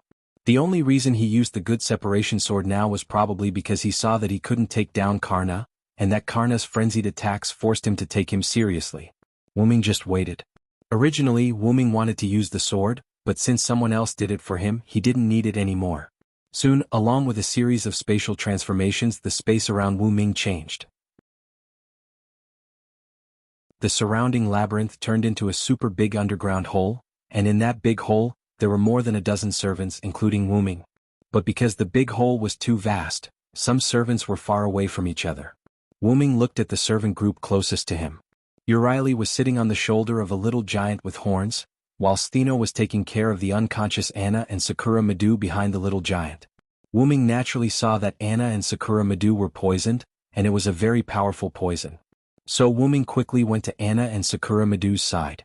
Have you finished off your opponent? Stheno said in boredom. Although Stheno's tone was light, Wu Ming could feel that he was worried about the unconscious Anna. So Wu Ming didn't say anything. Golden ripples appeared out of thin air, and 2 bottles of potions fell from it. It was an antidote from the Yggdrasil world tree, and it was the highest level. Let them drink it. Wu Ming quickly handed 1 bottle to Stheno and let Anna drink it. Then he helped Sakura Madu up, opened her mouth and poured it down little by little. Stheno also quickly poured the antidote into Anna's mouth. After seeing Anna and Sakura Madu's expressions soften, Wu Ming got up and went to the bullhorn giant. Because of Wu Ming's arrival, the bullhorn giant seemed a little irritable. Quiet down, Astrios. He's one of us. Urieli, who was on the bullhorn giant's shoulder, patted Astrios's head. Then Astrios calmed down. Wu Ming understood. This should be the Militanos that Lev mentioned. I won't ask why this big guy is with you. You must be an enemy, right? Wu Ming asked Urieli, who was sitting on Asterios' shoulder. He did not care about Asterios' situation. Yes, that's right. She poisoned my sister and almost turned her master into food, Urieli explained. Food. In other words, she almost ate Sakura Madu. In front of Wu Ming and the others, there was a monster woman with long horns on her forehead. She wore a revealing thin dress and held a large blue wine gourd in her hand. Looks like my master has failed. The monster woman wasn't nervous at all. She smiled casually. Fear the one with wings. Evil people and powerful people are all afraid of me with wings. My wings will bring you curses. Evil people can't hit me. Wu Ming disappeared as soon as he finished speaking. This time Wu Ming didn't stay behind at all. He instantly came to the monster woman's side. The divine blade of salvation appeared in his hand out of thin air. Wu Ming slashed at the monster woman's neck heavily. The monster woman's head was instantly lopped off. At this moment, the head flew towards Wu Ming, who was extremely close. It opened its bloody mouth and bit towards Wu Ming's neck. Bang! Wu Ming sent the head flying with a punch. The head fell heavily on the ground and made a loud noise. Wu Ming looked at the monster woman, who was still alive even after her head was chopped off. He had really become a monster. What a powerful skill. It reminds me of Lai Guang. The monster woman's head smiled at Wu Ming. You're the one who surprised me. You didn't die immediately even after your head was chopped off. I can only say that you're worthy of being Shitendaji, the great monster of Japan. That's right, the demon woman was none other than Shitendaji. A monster that used poison and didn't die even after its head was chopped off. It held a wine gourd in its hand and ate humans. The only one he could think of was one of the 3 great monsters of Japan, Shitendaji. As expected, I'm too famous. I was actually discovered so quickly. Shitendaji spoke as if she was chatting with an old friend. Wu Ming didn't do anything else because he could see that Shitendaji was struggling at death's door. She wasn't far from dying. You're really optimistic. Wu Ming said uninterestedly. After all, I'm a monster. But it's a bit sad to die in the same way as you. Shitendaji smiled and then moved her body. This is an order that Master gave a long time ago using the command seal. Run as much as you want. In an instant, countless amounts of poison wreaked havoc.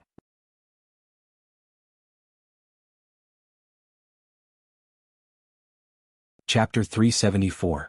In an instant, Shitendaji's wine gourd exploded. The wine gourd was like a bottomless pit, releasing endless 7-colored venom. The 7-colored venom exuded a terrifying aura.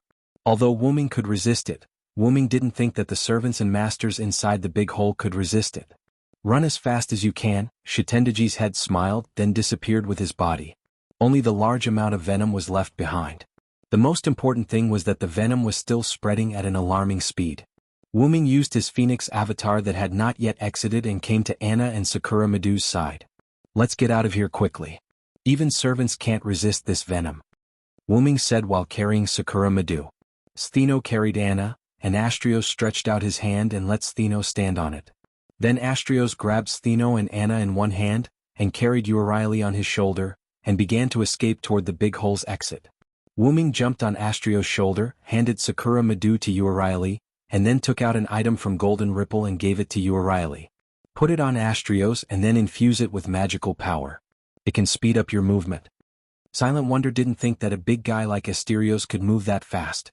In the end, Venom still caught up to him and forced him to leave the stage. Understood, then we'll go first. Euryale was serious, which was rare for her. After Wuming left Astrios' shoulder, she activated the item. Ah! Astrilius seemed to have felt the blessing of this power, so he roared and quickly left the place. Wuming looked behind him. Not only the venom, but the ground and even the air were dyed with 7-colored venom. As expected of a monster, it left a lot of trouble even after death. Wuming looked helplessly at the circle behind him, then resolutely rushed toward Gilgamesh's position. Because of his phoenix avatar, Wuming arrived at Gilgamesh's side in just a few seconds.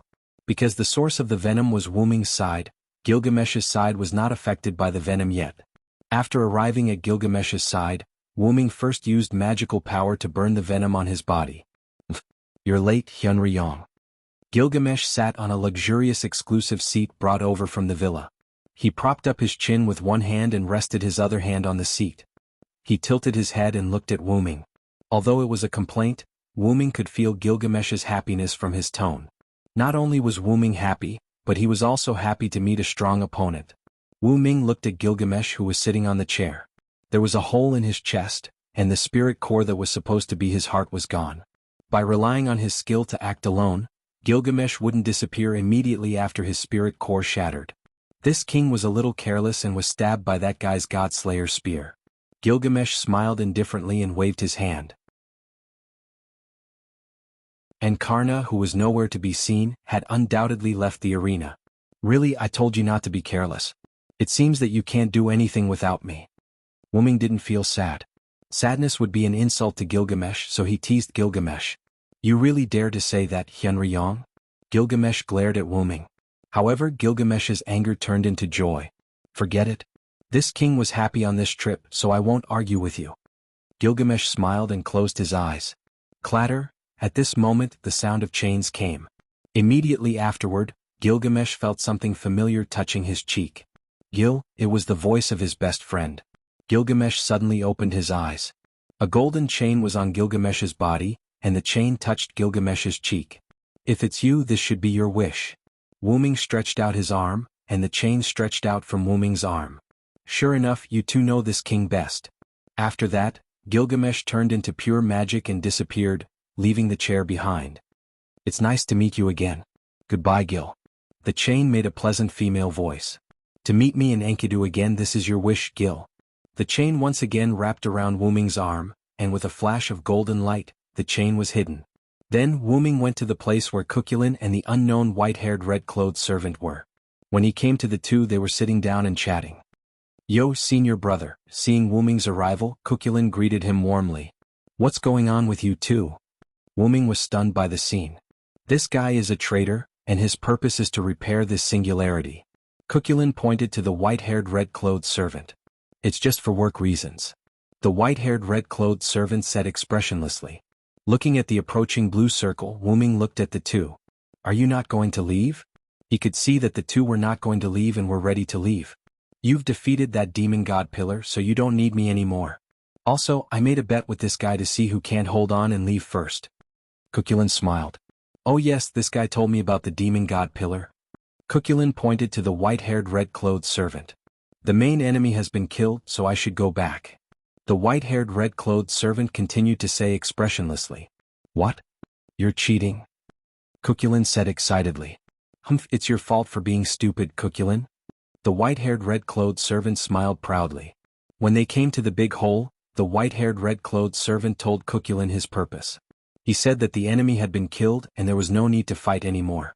After that, he saw Shitendaji's wine gourd explode, and the whole big hole began to become a poisonous hole, so he made a bet with Cuculin to see who could hold on first. After knowing that the mastermind behind the enemy had been killed, Cuculin, who was not satisfied with the fight, said that of course he could fight with him. That was what led to the current scene. Cough. You're bluffing. Cuculin spat out blood and looked at the white-haired red-clothed servant rather unhappily. The poison that had invaded here began to erode the two's spiritual base. Cough. I told you it's your fault for being stupid. The white-haired red-clothed servant also spat out blood and said weakly. Soon, the two turned into blue magic particles and disappeared. What a bunch of idiots. Wu Ming shook his head helplessly and looked at the last servant's gathering place in the big hollow. The black holy sword slashed on the white holy shield, which was extremely harsh in this big hole with only a few people.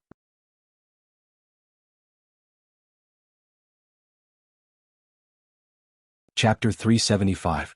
Matthew. Gadotsi watched from a distance. The aftermath of the clash between the holy sword and the holy shield made her unable to get close. Olga Marie frowned and looked around worriedly.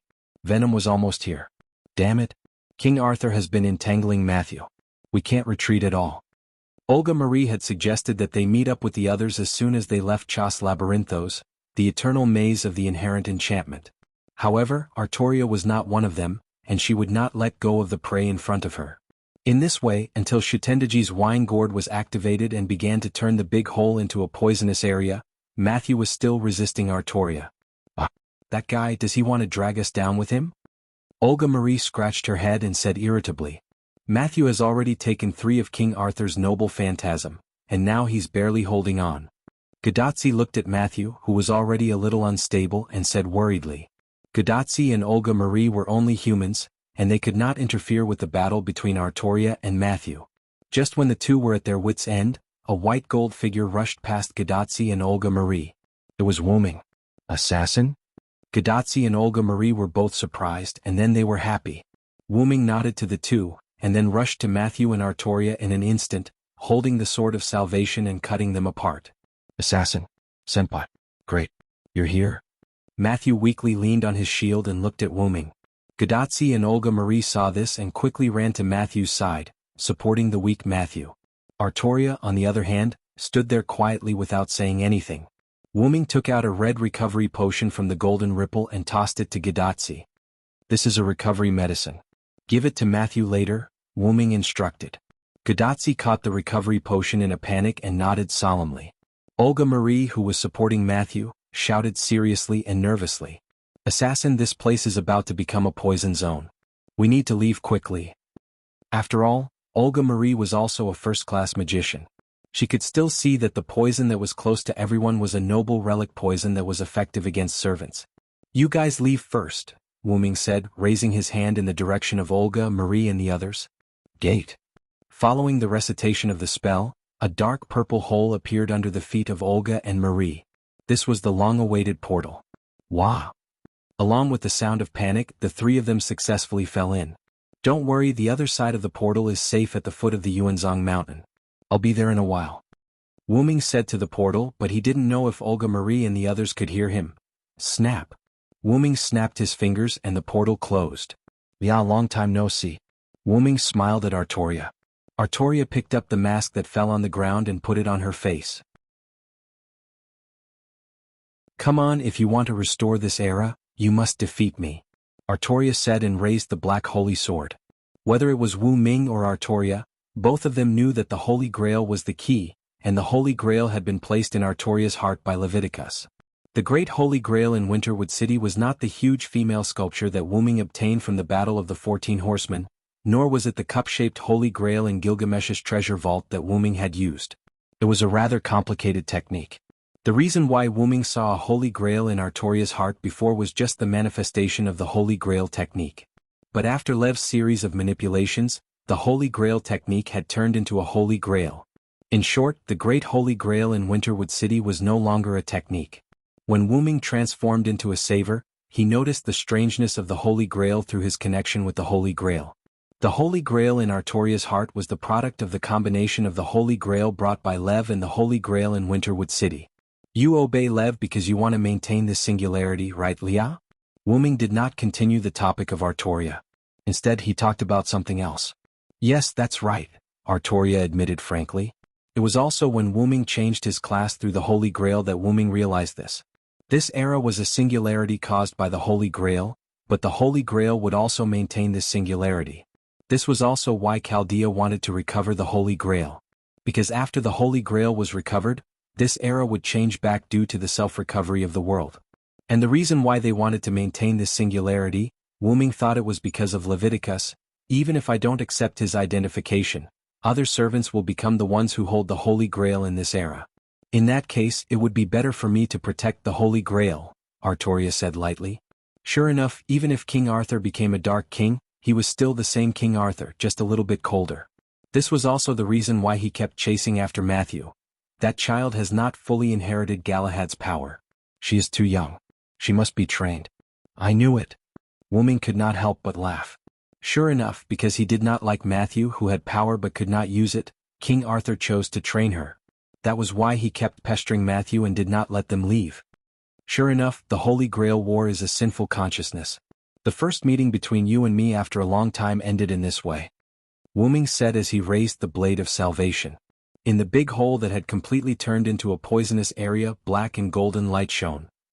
Outside Yuzo Mountain, Astralis carried Euryale, Stheno, Anna, and Sakura Madu and met Olga Marie and the others at the foot of the mountain. But it was not really a meeting because Astralis did not plan to run down the mountain.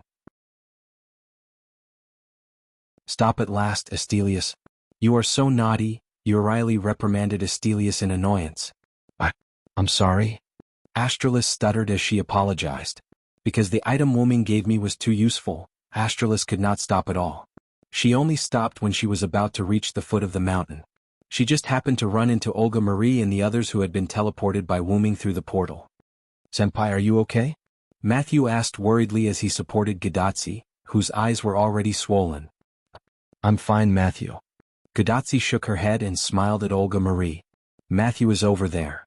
Olga Marie pointed at Matthew helplessly. Wasn't he completely out of his mind? Matthew was even more worried now. Thank you so much, leader. Gadatsi smiled awkwardly. Senpai, let's go and rest first. Sorry for being rude. Matthew bowed slightly to everyone and then helped Gadatsi to a nearby rock. You guys escaped too. Is that so? Stheno got down from Astralis and said to Olga Marie. Yeah, assassins seem to have used some kind of spatial magic to teleport us here. Is that so? That means that man is still in the poisonous area? Calculating the time, the big hole in Yuzo Mountain had almost completely turned into a poisonous hole. Asterisk boom. Asterisk suddenly there was a huge explosion. Yuzo Mountain exploded.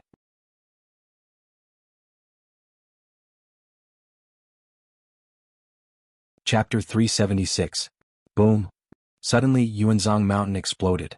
From the middle of Yuanzhong Mountain to the top, it was completely destroyed by the explosion.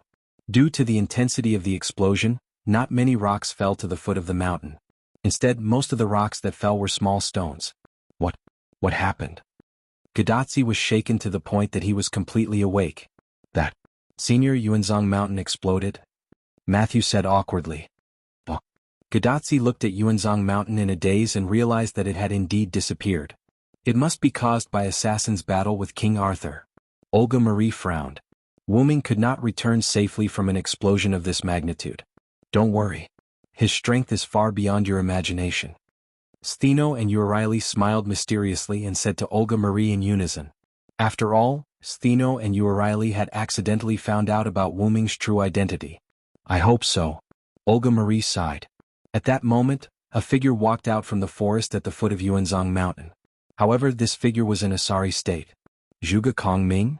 Olga Marie called out this figure's name. What happened? Isn't the Conquest King with you? Seeing Zhuge Kongming's sorry state, Olga Marie had a bad feeling. The Conquest King has already left, Zhuge Kongming said calmly. Then he told everyone what had happened. After Iskandar activated his Ionioi Heteroi, he brought himself, Zhuge Kongming, Sima Yi, Gilda Ray and Attila into the inherent barrier. Then, with the support of Zhuge Kongming's military skills, Iskandar led his army and showed a crushing state as they crushed the enemy. Soon, in the chaotic battle, Gilda Ray and the sea demons he summoned and controlled were all killed. In any case, Sima Yi was a rider. Thus, he managed to survive on the battlefield with his chariot. Sima Yi felt bitter in his heart. It wasn't that he couldn't win but that he didn't have an army.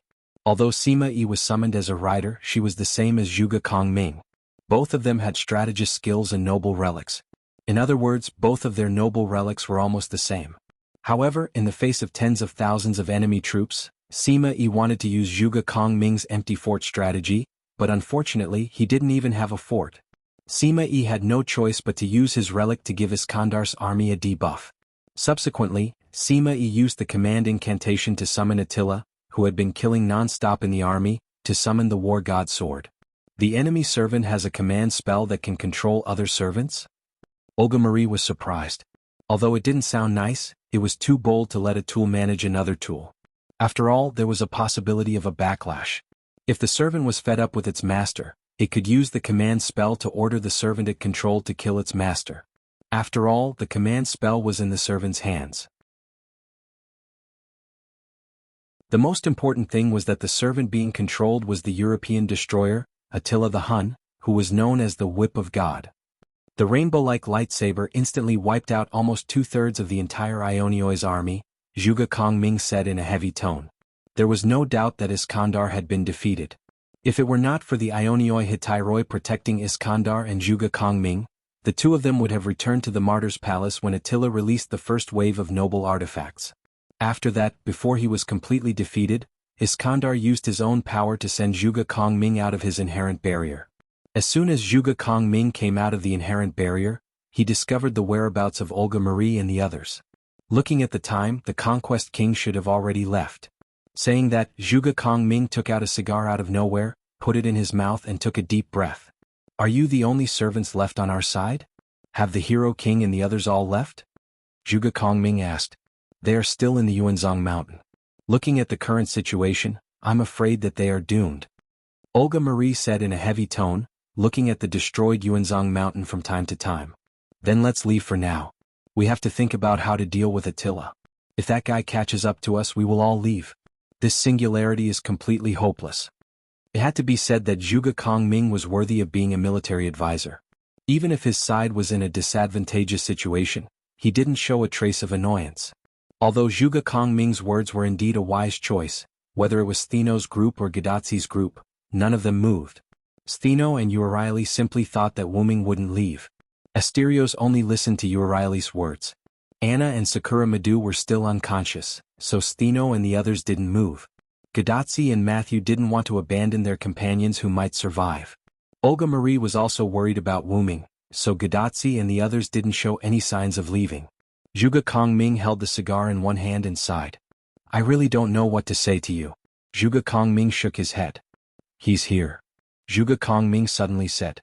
As if reflecting Zhuge Kongming's words, a white figure walked out of the forest. Destruction. Attila said slowly, exuding a destructive aura, and walked toward Gadotzi and the others. This powerful aura. Stheno couldn't help but look at Attila a few more times. Euryale and Asterios also looked serious.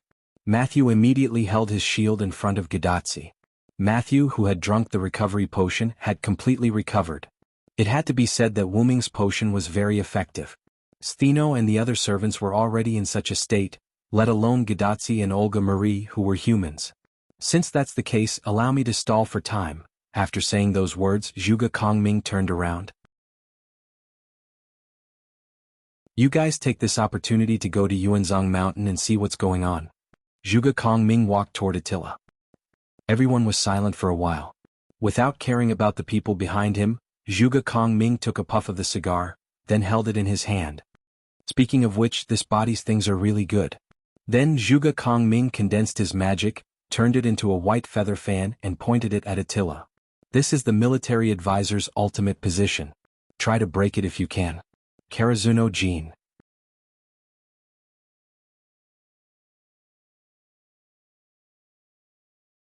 Chapter 377. As Zhuge Kongming's voice fell, dark clouds appeared in the sky. Bam bam bam bam. Along with 8 sonic booms, 8 huge 8 trigrams pillars fell from the sky. With Attila as the center, the 8 trigrams pillars fell in 8 directions around him. In an instant, an invisible force spread out, and Attila stopped in his tracks. A formation. Although Attila had been acting like a berserker and always wanted to destroy, he was still the king of the Hun Empire, the god's whip Attila who had conquered Europe. Attila had also dabbled in the military of the East. The unknown force of this formation did indeed stop Attila's footsteps. It's useless, destroy. Attila raised the war god's sword in his hand as he spoke. Suddenly Zhuge Kongming's formation was broken. Have you forgotten my existence, Zhuge Liang? The blonde girl in an ancient robe rode a chariot not far from Attila. She was the rider, Sima Yi. She was the one who held Attila's command charm. On the other hand, Zhuge Kongming's Karazuno gene was countered by Sima Yi's primordial chaos array. Sima Yi, you really are a hindrance. Zhuge Kongming knew that Sima Yi was nearby, but he did not expect her to do the same as he did. Then you can return to the martyr's palace with peace of mind, Zhuge Liang. Sima Yi said provocatively. You should have sensed that our master has been defeated, and we are no longer restrained by him. Zhuge Kongming said calmly. You want to ask why I continue to follow orders, right? Just because you are here, Zhuge Liang. Sima Yi sneered. Even if I disappear and return to the martyr's palace, it was not easy to meet you in the Holy Grail War. The shame of the empty city stratagem will be washed away here. In the name of the command charm, Saber Attila, release your noble charm. Sima Yi raised her right hand, and one of the remaining 2 command charms on the back of her hand disappeared. Attila silently raised the war god's sword in his hand. Destruction. The war god's sword began to spin, emitting a rainbow light. Zhuge Kongming took a light puff of his cigar. He was ready to leave the stage. After all, the war god's sword was not something he could withstand. Clank. Suddenly, a shield appeared in front of Zhuge Kongming. Matthew raised his shield and prepared to block Attila's noble phantasm. Are you an idiot? His noble phantasm is the war god's sword. You're not mature enough yet, so you won't be able to block it. Zhuge Kongming shook his head helplessly. But we can't abandon our companions. Gadatsi walked to Zhuge Ming's side. Anyway, we're in the attack range of the opponent's noble phantasm. Since we can't escape, then let's not escape. Olga Marie crossed her arms and said proudly. I don't believe them, but that man. Steno smiled. If it's that man, I'm sure he'll be able to save me in times of danger, just like Astelius. Euryale stroked Astelius's horn. That man? I'm looking forward to it as well. Zhuge Kongming took another puff of his cigar. With that, Attila swung the war god's sword, and a rainbow-colored stream of light rushed towards Gadatsi and the others. Matthew. Gadatsi shouted. Yes. Senpai. Mashu inserted the shield into the ground. Lord Chaldeas, simulating the beginning of humanity. In an instant, a huge wall of chalk appeared, protecting everyone behind it. Boom. The colorful stream of light hit the holy chalk wall, and Matthew struggled to resist it. Her teeth were clenched, her body was trembling, but she didn't move. She was sweating profusely. All of these represented Mashu's difficulties at the moment. Thinking about Olga Marie's words, Gadatsi walked to Matthew and held his hand. Hang in there, Matthew. Block the enemy's noble phantasm. 2 of the 3 command charms on the back of Gadatsi's hand disappeared. Looking at Gadatsi's determined eyes and feeling the endless power that came from nowhere, Matthew smiled and nodded heavily. Along with Matthew's shout, the chalk wall became more real and complete, and the shape of the outer wall was faintly visible. Boom. The power of the war god's sword reached the end, leaving a regretful sound on the chalk wall that it did not break. The 7-colored radiance was blocked, and the god's whip was blocked by the holy chalk wall. How is it possible? Sima Yi looked at the shield that blocked the war god's sword in surprise. If that's the case, let's do it again. Sima Yi said, raising the back of his hand again. That's it. Suddenly Wu Ming's voice came. The sound of flesh being pierced by a sharp blade sounded, and Sima Yi's heart and soul core were pierced. Sima Yi spat out a mouthful of blood, looked at the platinum blade that went through his body, and turned to look at the assassin. I see King Arthur lost. Sima Yi's body began to glow, and little blue particles were emitted from Sima Yi's body, which was a sign that he was about to leave. Damn it. What a pity. Zhuge Liang. Saying that, Sima Yi turned into magic and disappeared. Wu Ming put away the sword of salvation and looked at Attila. Destroy. Attila said and ran toward Wu Ming. But in the process, Attila's body began to dissipate, and Attila was about to leave. Attila looked at Wu Ming's left hand and understood. I see, so the Holy Grail War is over. Wu Ming's left hand held a small golden cube that looked like a Holy Grail. It was the Holy Grail that Wu Ming defeated Artoria. Attila was forced to return to the martyr's palace. Attila, God's whip, it's time for you to go back. Go back to your martyr's palace and continue to dream. Wu Ming said something strange and raised the Holy Grail. Attila did not say anything and waited quietly. With Wu Ming's unknown manipulation, Attila's body instantly collapsed, and he turned into pure magic and disappeared. At this time, the holy chalk wall disappeared, revealing the faces of Gadotsi and the others. Assassin! Olga Marie and Gadotsi shouted in surprise. Senior assassin. Matthew was supported by Gadotsi and he said weakly, but Matthew's voice was full of joy. That man is finally here. Stheno smiled. That's too slow, Uriley said. Oh, cried Asterios, not knowing what was going on. He really came, but it's finally over. Zhuge Kongming breathed out a mouthful of smoke and relaxed. The chaotic Holy Grail War of the 21 Servants.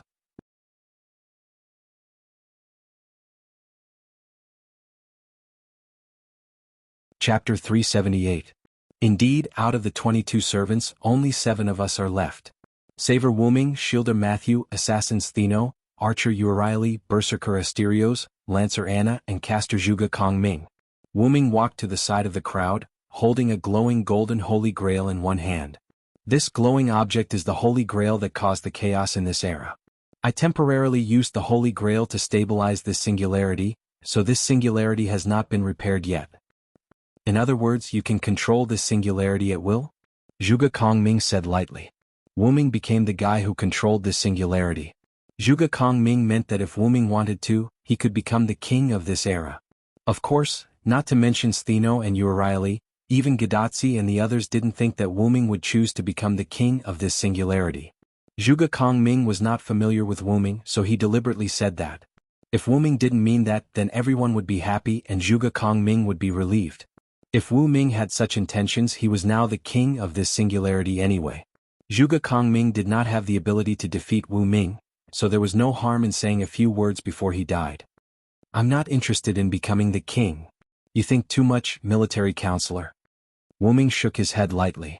Now, looking at Wu Ming holding the Holy Grail, whether it was Olga, Marie and the others or Roman who was projected on the screen, they were all relieved.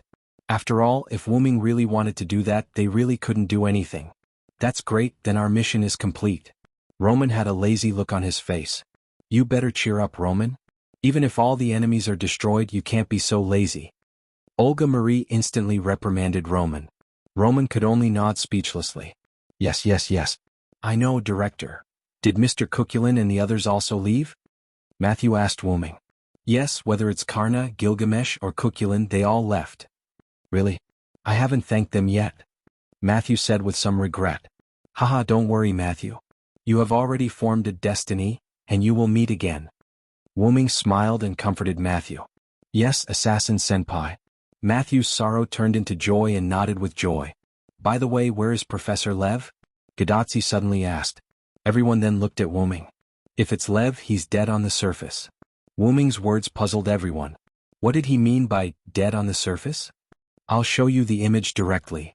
With that, Wu Ming raised the Holy Grail, and instantly the light shone brightly, drowning everyone. When everyone opened their eyes because it was too dazzling, the scene in front of them changed from the forest at the foot of the mountain to a maze of tall pine trees and rocks. Is this an image? Olga Marie saw Wu Ming's trick and didn't panic. Image? Gadotsi scratched the back of her head. That's right, it's a projection. I've recreated the scene of my battle with Leviticus. After Silent Wonder finished speaking, a towering pillar appeared behind everyone. This thing is a demon god pillar, right? Zhuge Kongming looked indifferently at this huge pillar of flesh that was filled with eyes and said in detail. Demon god pillar? Roman was a little surprised. What's wrong, doctor? Matthew looked at Roman, who was unnatural on the screen. Nothing, I just learned about this thing through learning magic. I didn't expect the mythical product to reappear. Roman smiled slightly and quickly adjusted his state. However, Wu Ming glanced at him indifferently. As early as Wu Ming saw Roman for the first time, Wu Ming felt a little unnatural from Roman. Now that he had become a saver, silent cry saw through Roman's nature. This demon god pillar is the demon god Floros, the 72 demon gods under the command of the demon king Solomon. It appeared in the form of a demon god pillar. Wu Ming didn't say anything, but began to explain the origin of the demon god pillar. Demon king Solomon? Olga Marie looked at the pillar of flesh in distress. and couldn't help but suspect that the real mastermind behind the scenes was the heroic spirit Solomon. Immediately, Wu Ming's figure appeared in front of everyone, but Wu Ming's figure wasn't the current golden white clothes, but the black windbreaker and black hat from before. Then, the demon god pillar began to release the demon mist to attack Wu Ming. However, everyone found that they couldn't hear the sound. At such a close distance, the sound of the demon god pillar is a little too strong for humans, so I omitted the sound. Wu Ming explained. Although Zhuge Kongming and Roman didn't seem to believe it, they didn't say anything. Wu Ming did this for a reason. The conversation between Wu Ming and the demon god pillar involved the issue of Wu Ming's identity. Gadatsi and the others had already suffered a lot, so Wu Ming felt that it was better to tell them later. Because Wu Ming omitted the scene of his conversation with Lev, Wu Ming had already used the inherent barrier. As the scene changed, everyone's surroundings turned into a foggy city. Ah, this is Assassin's inherent barrier. As someone who had been here before, Gadatsi explained to everyone. I know you've been here before. Take a good look. Olga Marie violently pressed Gadatsi's little head, and said rather unhappily. Ouch, ouch, ouch. After that, the demon mist swallowed Wu Ming, and Wu Ming used the Holy Grail and Command Incantation to change his class. In the end, he used the sun condensed from the Blade of Salvation to defeat Leviticus. After the projection ended, everyone returned to the foot of the Yuanzhong mountain. Even if Lev had committed a heinous crime, he was still Chaldea's former companion, so Wu Ming didn't let them see the scene of Lev's body being burned to ashes by Wu Ming. Just like that, Lev died, but Floros didn't. Wu Ming shrugged. So that's how it is. Lev's apparent death means that the demon god pillar is still alive. Zhuge Kongming nodded. According to the demon god Floros, their demon god pillar is a whole, so I think Floros is still alive. Since demon god Floros is still alive, Lev is very likely not completely dead. After all, Lev is the personality of demon god Floros' human body. Wu Ming said solemnly. In other words, Olga Marie thought of something. In other words, we are likely to encounter Lev in our future operations. Roman said what Olga Marie was thinking. There's no other way. Romani, you're responsible for contacting the people of the Magic Association, and let them support us. Olga Marie said as if she was entrusting an orphan. Leader, it couldn't be helped. Even if they were comforted by Wu Ming, everyone still didn't think that Lev was lying when he said that Olga Marie was dead. The fact couldn't be changed, and Olga Marie had begun to accept it. At least, she had to do what she had to do while she was alive. Excuse me, even if Olga Marie can return to Chaldea, you can't contact the Magic Association in the outside world, because the world outside Chaldea has been completely burned.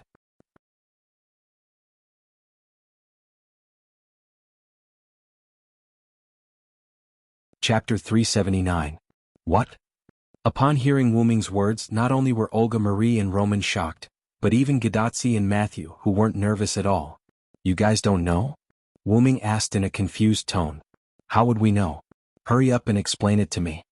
Olga Marie walked up to Wu Ming agitatedly and pulled on Wu Ming's collar. Ahem. Calm down, calm down. Wu Ming tried to break free from Olga Marie's grip, trying to calm her down. Leader, please calm down. Matthew pulled Olga Marie's arm and tried to calm her down. Olga Marie glanced at Matthew, calmed down, and let go of Wu Ming. Let me explain. Wu Ming adjusted his collar and began to explain what he had just said. Just like Winterwood City, the world outside Chaldea has all been burned down. The reason why Chaldea detected that all humans were wiped out in 2018 is because all humans were burned down at that time. The mastermind behind this is what you think it is, the Magic King Solomon who controls the 72 demon gods. Stheno, Urieli, and Anna brought Sakura Madu and Asterios to stand behind Chaldea's group. This was related to Gadatsi and the others, so as servants, it was better for them to step back and listen. If that's the case, I guess the world outside this city has also become a sea of fire. Zhuge Kongming lit up another cigar and explained in detail. After all, as a wise man, Zhuge Kongming and Chaldea's group listened to Wu Ming's explanation in the front row. Zhuge Kongming is correct. That's because this great fire started in the era of Kanagawa and continued all the way to the year 2018, which is when all of humanity was destroyed. The reason there was a delay is because Chaldea still exists. The reason why Chaldea is fine is because of the influence of its own magnetic field, which preserved the hair color of Chaldea.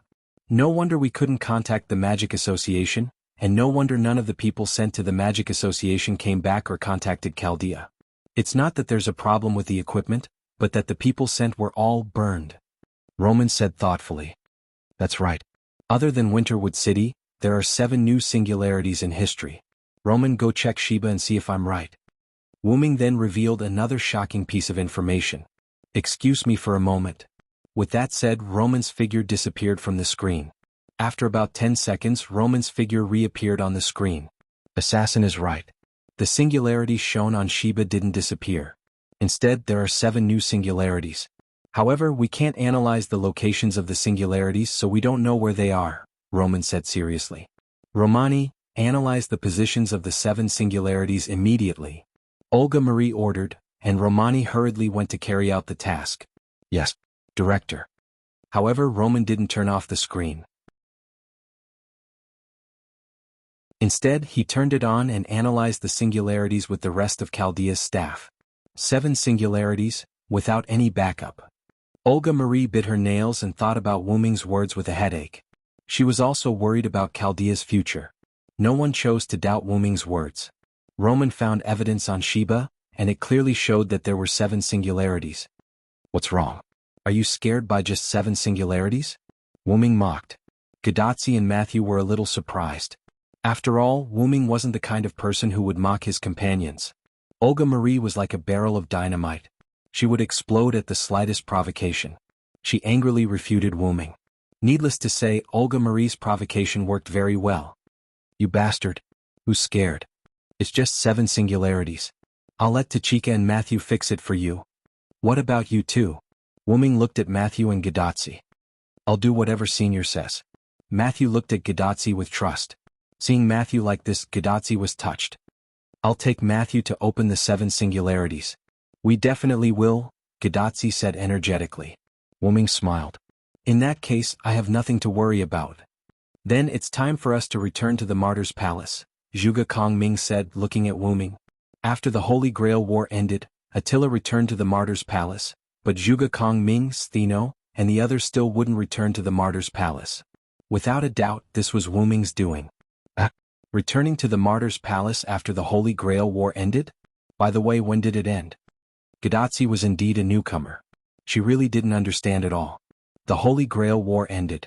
The surviving Martyr's Palace, of course, will return to the Martyr's Palace. The Holy Grail War ended after Wu Ming defeated King Arthur and obtained the Holy Grail, Olga Marie said helplessly. Is that so? Gadotsi smiled awkwardly. As expected of Zhuge Kongming. Wu Ming praised Zhuge Kongming. Then Wu Ming raised the Holy Grail. The moment it lit up, Zhuge Kongming, Stheno, and the others' bodies began to glow.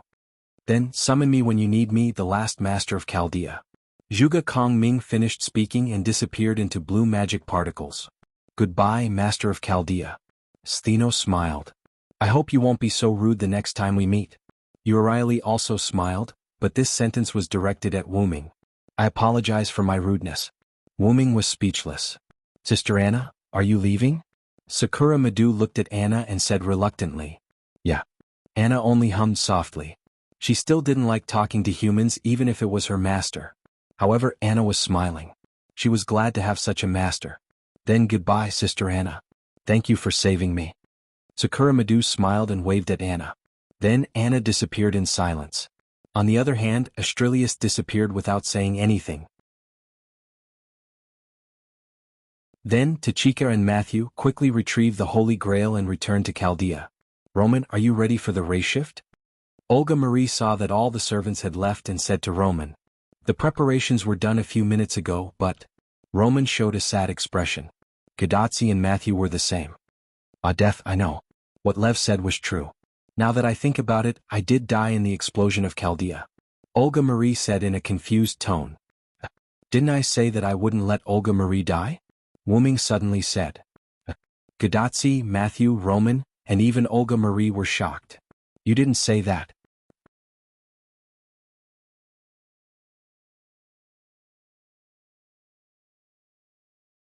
Chapter 380.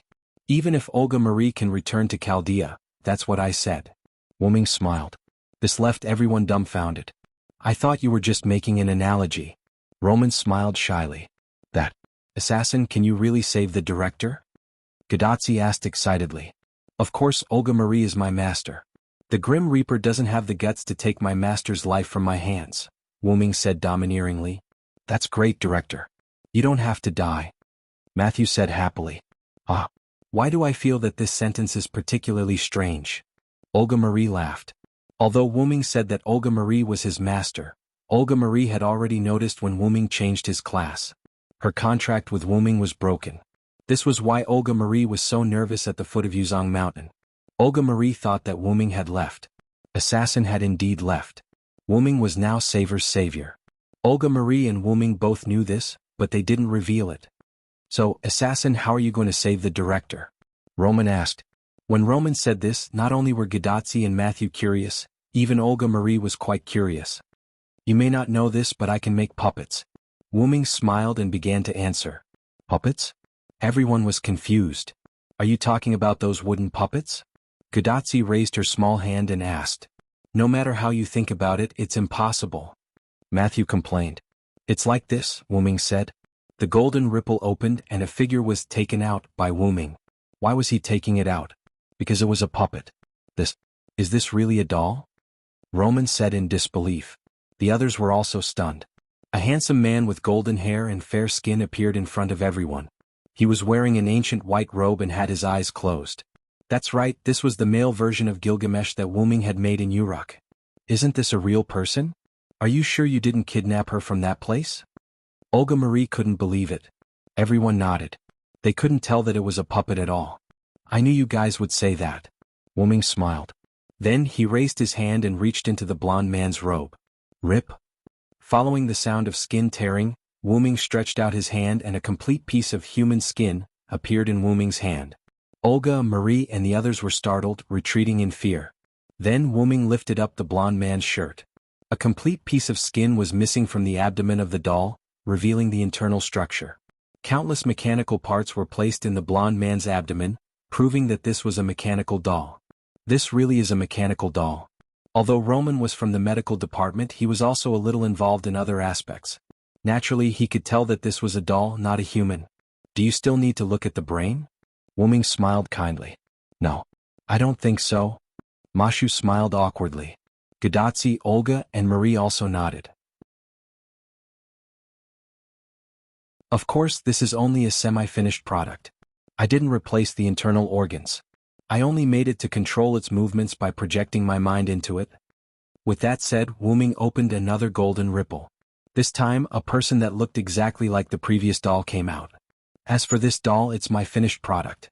Be it its internal structure, sensory nerves, or magic circuits, they're all top-notch.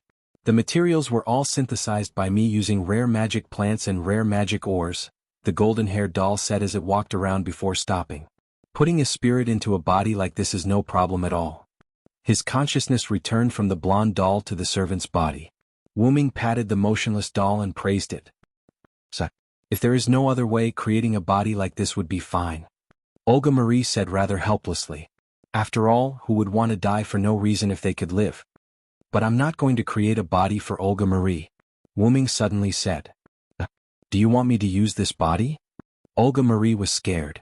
Of course not. Wu Ming shook his head and didn't know whether to laugh or cry. After that, Olga Marie was relieved.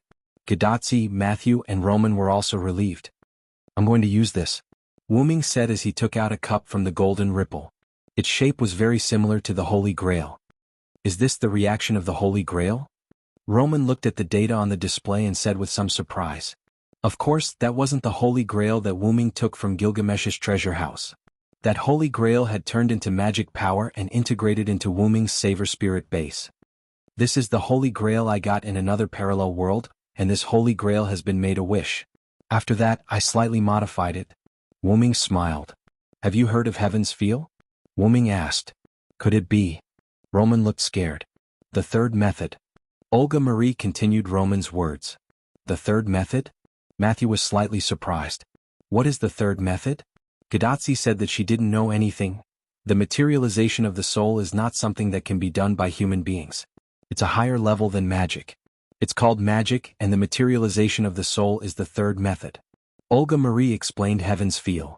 Oh, feels so strong. Gadotsi's face was full of surprise. This Holy Grail was made a wish by a somewhat extreme saint. The wish was to materialize the souls of all human beings in the world. Wu Ming said. How is that possible? Even the Holy Grail can't materialize the souls of all human beings in the world. That's the product of the third method. Roman said with some surprise. If the Holy Grail was really that omnipotent, then Lev just needed to make a wish to exterminate human beings. If the Holy Grail was really that omnipotent, then the crisis in Winterwood City would affect the whole world. Of course, that saint has other ways to cheat.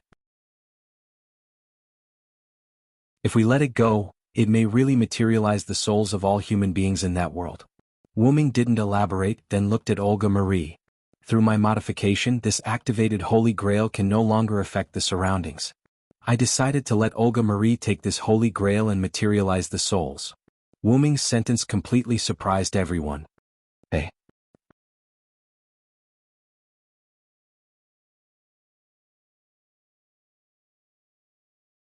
Chapter 381. Legend has it that the 5 great spells in the world could only be inherited by 5 people. As long as someone inherited one of the great spells, then the others would not be able to inherit that inherited spell. The previous successor of the first spell had died, and his descendants were said to be under the protection of the Magic Association. The second spell belonged to the Marshal of the Demonic Path, known as the Gemstone Man Kixia Zelik Zayubian Ogu, who was also Wu Ming's old friend. The user of the third spell had died long ago. The House of Einstein Barons, one of the 3 families who developed the Holy Grail War ritual, were the descendants of the user of the third spell. The Holy Grail War could be said to be an incomplete third spell. The existence of the fourth spell was acknowledged by the users of the other spells, but what it was itself was still a mystery. The user of the fifth spell was the Aozaki family, and the current head of the family was Aozaki Aoko. It was said that the fifth spell was hidden in the magic seals passed down from generation to generation in the Aozaki family.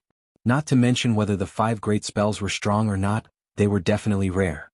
Among the known users of the fifth spell, Zelik and Aozaki Aoko could be said to be very powerful figures. Although Aozaki Aoko had not Wu Ming before, Zelik Wu Ming had seen a lot of them. Using the second method, Zelrich merged all the versions of himself from the parallel worlds and maintained his uniqueness.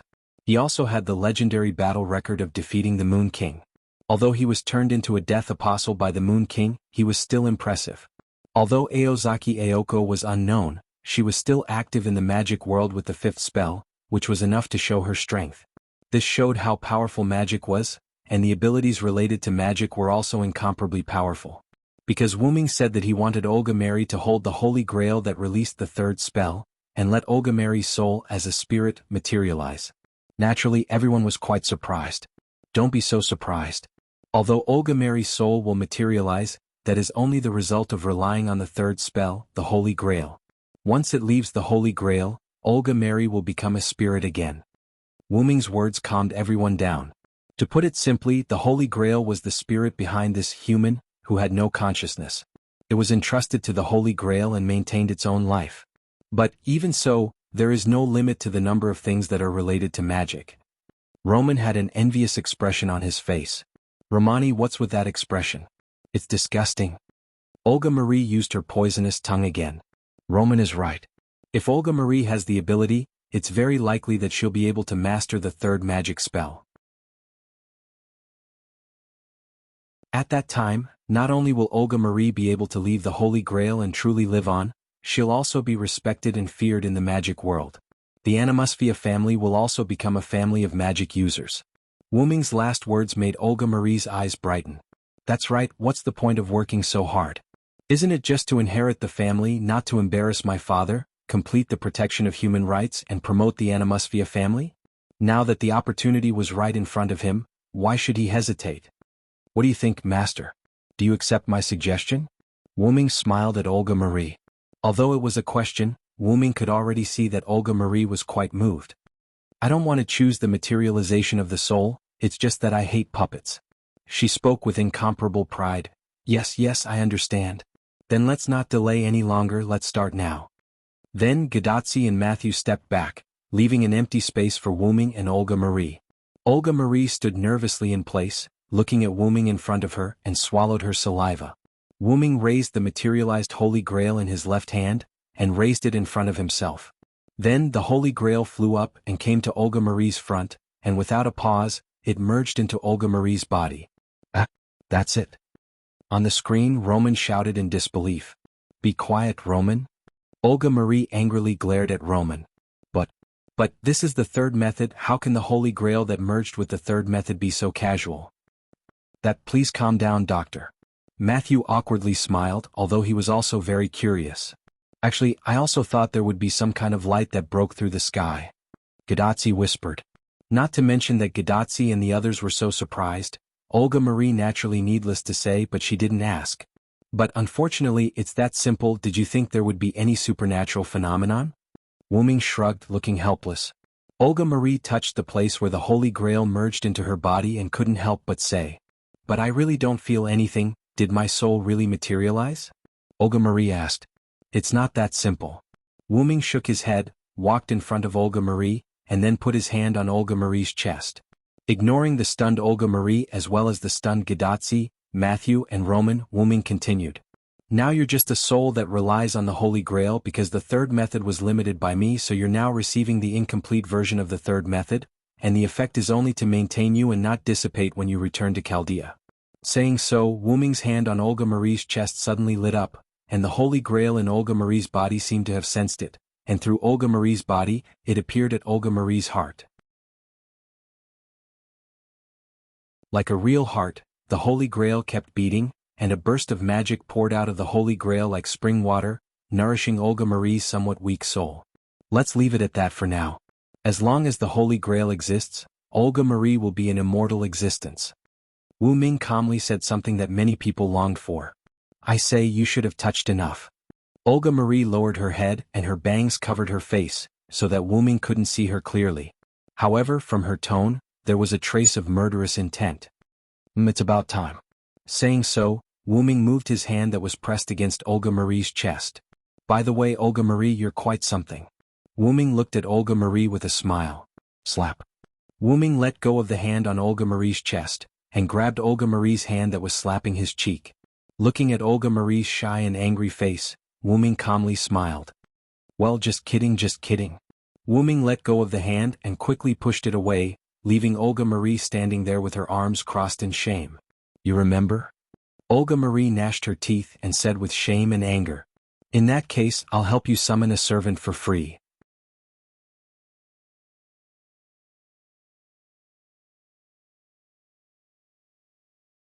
Chapter 382. Wu Ming's words surprised everyone. Summon a servant? Everyone was surprised. After all, I can't follow you back to Chaldea. I still have my mission. But it's not just Winterwood City that's burning. Wu Ming's words made everyone silent. Yes, there were 7 other singularities. If I'm not by your side, let Olga Marie's personal servant number 2 protect you. Olga Marie's personal servant? Number 2? For this strange title, Gadazzi and Matthew couldn't help but repeat it. I don't need a second servant. My only servant is you. Olga Marie directly rejected Wu Ming's proposal. The atmosphere at the scene became somewhat depressing. You know, you're the director of Chaldea. Matthew is Tachika's master. He can't protect you all the time and I have other missions. I can't stay by your side. Wu Ming persuaded Olga Marie. Leader, I think Assassin is right. If you return as the backbone of the organization, you will need a bodyguard. Roman tried to persuade him. Roman didn't dare to tell the other Chaldea employees that Olga Marie had died. Chaldea employees were also very relieved because the director was personally carrying out the mission in the singularity. Chaldea employees knew that there were still 7 singularities, and that all the humans outside had been burned. Almost everyone had a trace of abnormality. Fortunately, the director is still here. That's right, that's right. The director can solve any problem perfectly. With the director around, there will be no problem. Although it was basically Lev who helped. Well, let's work hard and clear the 7 singularities together. This was the conversation of less than 20 employees. It had to be said that Olga Marie was indeed quite dignified in Chaldea. She could be regarded as the spiritual support of the remaining employees. Olga Marie looked at Roman, and then looked at Gadazzi and Matthew, who nodded at her. She made a decision. All right, I'll take your advice. For once, Olga Marie wasn't so proud. Wu Ming smiled. Then let's get ready. Although Yuanzhong Mountain had exploded, the spirit veins beneath it weren't affected much. Wu Ming and the others arrived at the ruins of the Yuanzhong Mountain, which was a basin filled with piles of broken rocks. Due to the clash between Wuming and Artoria's noble phantasms, there was a huge hole in the middle of the Yuanzhong mountain. From the side it looked like the Yuanzhong mountain had disappeared. Looking from above, it looked like a basin surrounded by mountains. But because of Shutendaji's noble artifact, this large hole had turned into a poisonous hole. What? The sound of flowing water was heard. Countless streams of water flowed into the basin from unknown places. However, the strange thing was that the poison did not corrode the water flow. Instead, it slowly retreated as if it was afraid. If one took a closer look, the water was dark red in color. Soon, the water enveloped the entire basin. Vanish.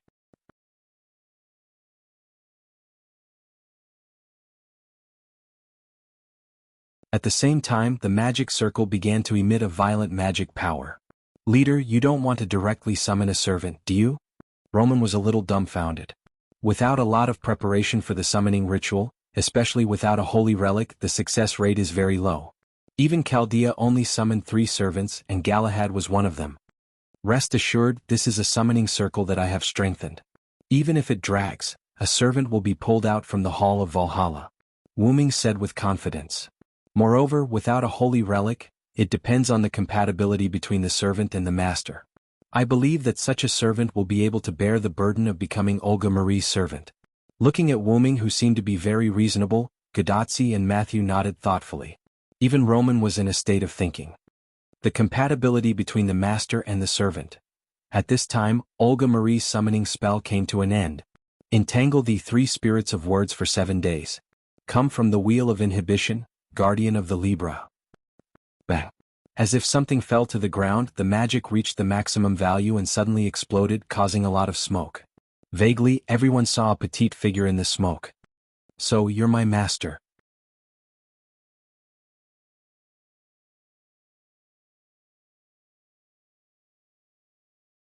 Chapter 383.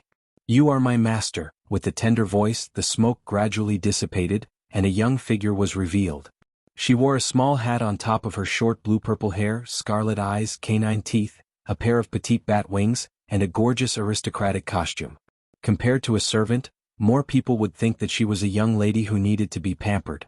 I say, are you sure she is here to protect me and not me to take care of her? Olga Marie looked at Wuming helplessly and pointed to the summoned servant floating in the air. She looked like a particularly troublesome fellow. That was what Olga Marie thought. Well, you summoned a servant without using a holy relic. It must be a servant with good compatibility with you. Wuming did not directly answer Olga Marie's question, but teased her.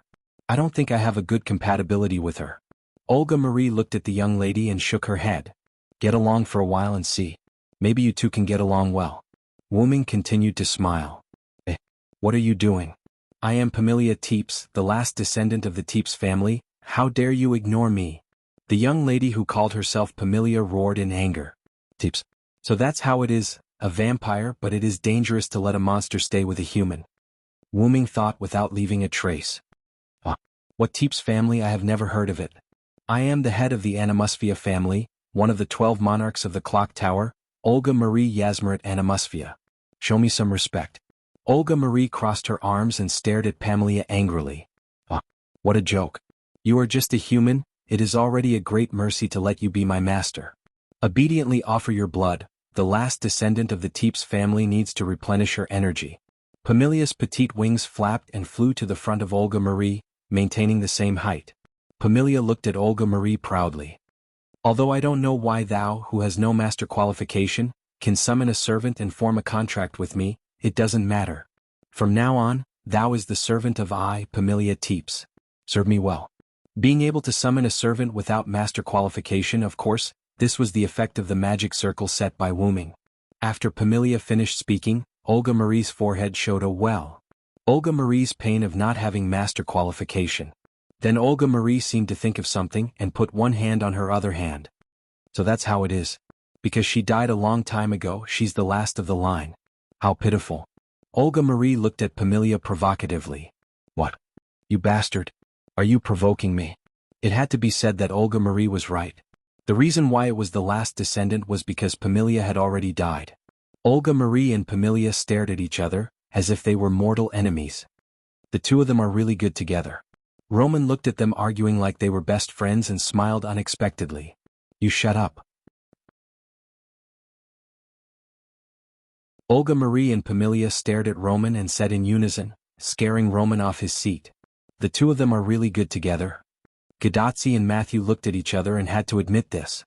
Wu-Ming looked at this scene and the worry in his heart disappeared. She was provoked to this extent, but she still didn't kill the human. Although Olga Marie was her master, it was also possible to see the character of this vampire named Pamilia. Although she is a monster, she won't casually kill people. She has her own principles, really like a noble. Wu-Ming nodded. Miss Pamilia, right? Do you understand the current situation? Wu-Ming suddenly asked Pamilia. Hearing Wu-Ming's voice, Pamilia no longer stared at Olga Marie, but looked at Wu-Ming with some fear. She could feel danger from Wu-Ming. Of course I know. It's fine if your human rights are burned. You're not vampires anyway. If I didn't take a nap. After all, I was merciful enough to accept your summons. Gadazzi and Matthew looked at Pamilia helplessly. You just said you took a nap. Shut up. Pamilia interrupted and showed her small canine teeth as a threat. You're so cute, Matthew. Yeah, I think so too, senpai. Matthew and Gadazzi hid on the side and whispered. As a servant, Pamilia naturally heard it, and then Pamilia's face was full of shame. Since you have accepted Olga Marie's call, then can you protect Olga Marie? Wu-Ming looked at Pamilia with a serious expression. Seeing such a formal conversation, Pamilia no longer cared about Matthew and Gadazzi's ridicule, but looked at Wu-Ming. Since I've been summoned by my master, I won't let my master and servant be in danger. I swear in the name of Teeps. After saying that, Pamilia turned her head away and floated on the spot with her arms crossed in front of her chest. Then I'll leave Olga Marie to you, Pamilia Teeps. Wu-Ming looked at Pamilia with relief. Leave it to me. Pamilia waved her hand casually. Wait a minute. What's with the atmosphere of entrusting your daughter to me? You're making it sound like I can't live without you guys. Have some self-awareness. Olga Marie yelled frantically. In that case I will start the ray shift. Everyone get ready. Roman said, and everyone, including Gadazzi and Matthew, nodded. Roman, you bastard. Olga Marie glared angrily at Roman, who ruined the atmosphere. Well then, everyone have a safe journey. I will go to the other singularities to explore. You must hurry. Wu-Ming waved his hand at the group of people who were beginning to spiritualize. Okay, assassin, see you later. Gadazzi waved at Wu-Ming. Assassin-senpai, please take care. Matthew also bowed slightly. Fu-Fu, a little beast appeared out of nowhere and jumped on Matthew's shoulder. Ah, it's Fu-Fu. As expected, Fu-Fu is very smart. Matthew hugged the little beast named Fu-Fu and said happily. Wu-Ming took a few more glances at the little guy named Fu-Fu. But after seeing Matthew's happy smile, Wu-Ming didn't say anything. I will remember you, powerful and mysterious existence. Pamilia said. Wait a minute. Following Olga Marie's sad cry, Gadazzi and the others disappeared. You have to take responsibility for the trouble you caused, Dr. Roman? Wu-Ming said to Roman, who was still on the screen. As expected, you saw through it. Roman smiled bitterly. Well, as compensation, I will accept this holy grail of the singularity. Wu-Ming said as he raised the cup of light in his right hand. Oh no. I forgot to retrieve the holy grail. Wu-Ming pointed with one hand and the screen disappeared. Then Wu-Ming held the holy grail and merged it into his body. So, where is the next singularity? Wu-Ming said as he turned into spirit particles and disappeared along with the holy grail in his body. Gradually, Winterwood City began to repair itself.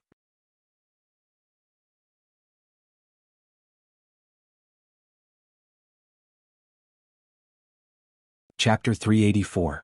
Wu-Ming dispelled his servant form and returned to the root. He opened his gem-like red dragon eyes and looked around. Wu-Ming could see that there were traces of the root black soil around him, and the root black soil was naturally destroyed by Wu-Ming's ability and the defense mechanism he set up. After checking other places in the root, Wu-Ming was relieved. At least the root black soil did not launch a general attack. Then, Wu-Ming took out the Holy Grail luminous object that he brought back from the singularity. Wu-Ming didn't bring this Holy Grail back for no reason. Wu-Ming's purpose was to use this Holy Grail to explore the location of other singularities. After all, this Holy Grail was arranged by the culprit behind the burning of humanity. Since there were other singularities, there must be a Holy Grail among them. Wu-Ming didn't think that these Holy Grails were irrelevant. Wu-Ming looked at the black dragon-shaped mark on his dragon claw. Through the mark related to the Holy Grail and the black soil, plus the power of the root, it was not difficult to find the 7 singularities. With these thoughts in mind, Wuming began to explore the singularities. Wuming grabbed the Holy Grail luminous object with his dragon claw, closed his eyes, and began to search for the specific location of other singularities. After a long time, Wuming opened his wine-red eyes. So that's how it is. They want to destroy the important nodes in human history to achieve the purpose of destroying the entire human race. Wuming had already explored the specific location of the other 7 singularities. After knowing the significance of these eras, Wuming understood the purpose of the culprit behind the scenes. If Europe did not undergo ideological enlightenment, what would Europe be like in the future? If the fleets that opened up new routes to the world did not complete the opening of new routes and circumnavigation of the world, what would be the impact on the world in the future? If humans were extinct in the pre-Christian era, would there still be humans in the future? This time the enemy possessed by the Black Mud had such an idea. They chose 7 particularly important eras for mankind and sent them the Holy Grail, disrupting those eras in order to destroy mankind. But then again, Uruk was also chosen by that guy. Among the singularities Wuming observed, Gilgamesh ruled Mesopotamia's 5th Uruk dynasty. After all, that was an era where God and man were separated. As a turning point for mankind, it was indeed an important one. Speaking of which, I do miss it. Let's take this opportunity to go back and take a look. Then Wuming's huge dragon head looked at its own dragon arm. That's what you think too, Xiaoan. After Wuming finished speaking, a complicated golden chain appeared on Wuming's dragon arm. Yes, Lord Wuming, I miss Uruk too. Although Wuming could travel through the various eras of the world at will, Wuming did not choose to do so often. Even if Wuming had perfect resistance to time and space and the world would not affect him, it would still leave an impression on the world itself.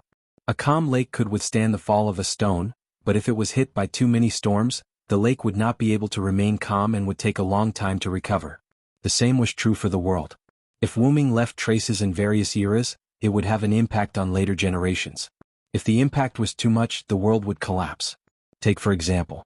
If Wuming established faith in an era, then after Wuming left, this faith would gradually be hidden by the world. And if Wuming continued to leave faith in every previous era, then thousands of years later, the world might be filled with humans who believed in Wuming. If it was serious, it was very likely that humans would become extinct. Because of Wuming's time and space characteristics, if he interfered with the world too much, the world would not be able to repair itself. The mastermind behind the burning of humanity also used this method to successfully make all humans extinct in 2018. But in the case of singularities, Wuming's complete version did not have to worry about affecting later generations because after the singularities were repaired and eliminated, all the effects caused by the singularities would be repaired by the world. For example, if someone in the singularities was killed by a servant, then the world was likely to repair that person to be killed by a gangster. Therefore, Wuming chose to go to the singularities with ease. Then let's get started. With that said, a time and space wormhole appeared in front of Wuming. The Holy Grail was lifted by an invisible force and sent into the time and space wormhole. Then the time and space wormhole closed. Wu Ming, on the other hand, nodded in satisfaction. Then he slowly laid down and fell into a deep sleep. The celestial lock wrapped around Wuming's dragon arm also fell silent. 2600 BC, Mesopotamia, Uruk City, Hyunryong sacrificial altar. A group of priests dressed in simple and unadorned attire stood in front of a magic array. Saduri, Sama, have you really decided? The priest, who seemed to be the representative of the other priests, looked at the woman in front of him. She wore a green priest's robe, a white cloak with a hood, and a thin veil covering her face. Only her eyes were exposed, revealing a determined gaze. Yes, I have decided, even if I have to sacrifice my life, I will bring back the departed Hyunryong Sama. Yes, this group of priests gathered at the sacrificial altar to summon the gods, which was difficult even for Kanzaki. The departure of the gods is inevitable, and it is natural for Hyunryong Sama to leave. It is basically impossible to summon the departed gods back. The representative priest was still trying to persuade her. Yes, Saduri, Sama, even if you persuade King Gilgamesh to acquiesce to your request, it is impossible to summon Hyunryong Sama back. At this time the other priests were also trying to persuade her. After all, that lord has the highest level of divinity.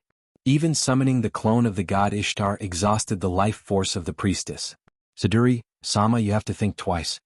Listening to the constant persuasion from the people around her, Saduri smiled. I know that everyone is thinking for me, but there are more and more demonic beasts. If Hyunryong-sama returns to the surface, then more people in Mesopotamia will be saved. I have made up my mind, there is no need to persuade me anymore. Looking at Saduri like this, everyone fell silent. Then please allow us to assist Saduri-sama. The representative priest spoke. That's right, please allow us to assist Saduri-sama. We also want to contribute to summoning Hyunryong-sama. Please allow us to do so, Saduri-sama. The others also followed suit. Saduri, who originally wanted to refuse, nodded happily when she saw the same light in everyone's eyes. Then let us begin. Saduri placed a stone in the center of the magic circle. This was a corner of the Hyunryong shrine. Because the gods were beginning to fade, the divinity in the shrine was almost exhausted, and it was beginning to be eroded by nature. Hyunryong-sama, please respond to our summons. Saduri put her hands together and began to inject magic into the magic circle. Everyone knelt in front of the magic circle and Saduri was at the front. After an unknown amount of time, gradually, one priest after another fell to the ground unconscious after exhausting their magic power. Only a few elderly priests merely fell to the ground and did not faint. These people looked at Saduri, who had exhausted her magic power and replaced it with life force, and fell into deep silence. May Hyunryong-sama bless you, Saduri-sama. They prayed. At this moment a voice spoke. Let's not talk about the others first. I don't remember teaching you to waste your life like this, Saduri.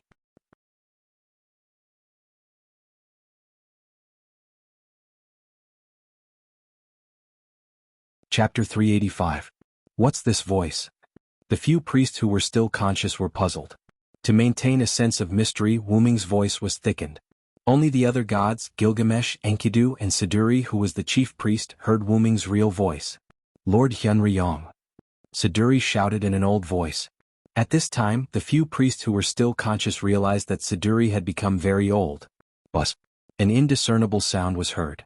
The magic circle glowed, and countless streams of pure life energy surged out of the magic circle. They were infused into Sigili and the priests who were lying on the ground. Saduri's life force was replenished. Her wrinkled skin recovered and became smoother than before. Her dry and lifeless hair was like new hair, full of vitality. This is. The priests who were unconscious also woke up. The priests felt the endless life force in their bodies, and felt this incomparably familiar power. The few priests who were not unconscious already knew who the owner of the voice was. It was the Hyunryong that Saduri mentioned, the god that they were desperately hoping for. A light appeared in the center of the magic circle, and a white figure appeared. He wore a pure white robe and had a handsome face. A golden chain was wrapped around the white figure like an ornament. There were also 4 dragon horns on his head. If one looked closely, one could see that one of the dragon horns was definitely an ornament. It's been a long time, Saduri. Wuming smiled at Saduri, who was kneeling in front of him. His smile was extremely dazzling. Lord Hyunryong, congratulations on your return. Saduri knelt down and congratulated Wuming. The other priests did the same and knelt down to Wuming. Congratulations on your return, Lord Hyunryong. After all, it was the first time that Lord Hyunryong appeared in human form, so the priests were especially respectful. The invisible dragon god was revered, and the dragon god in human form was even more revered. Being too mysterious would cause a distance. This was also why Saduri insisted on summoning Wuming. After Saduri became the chief priest, Wuming revealed his true form.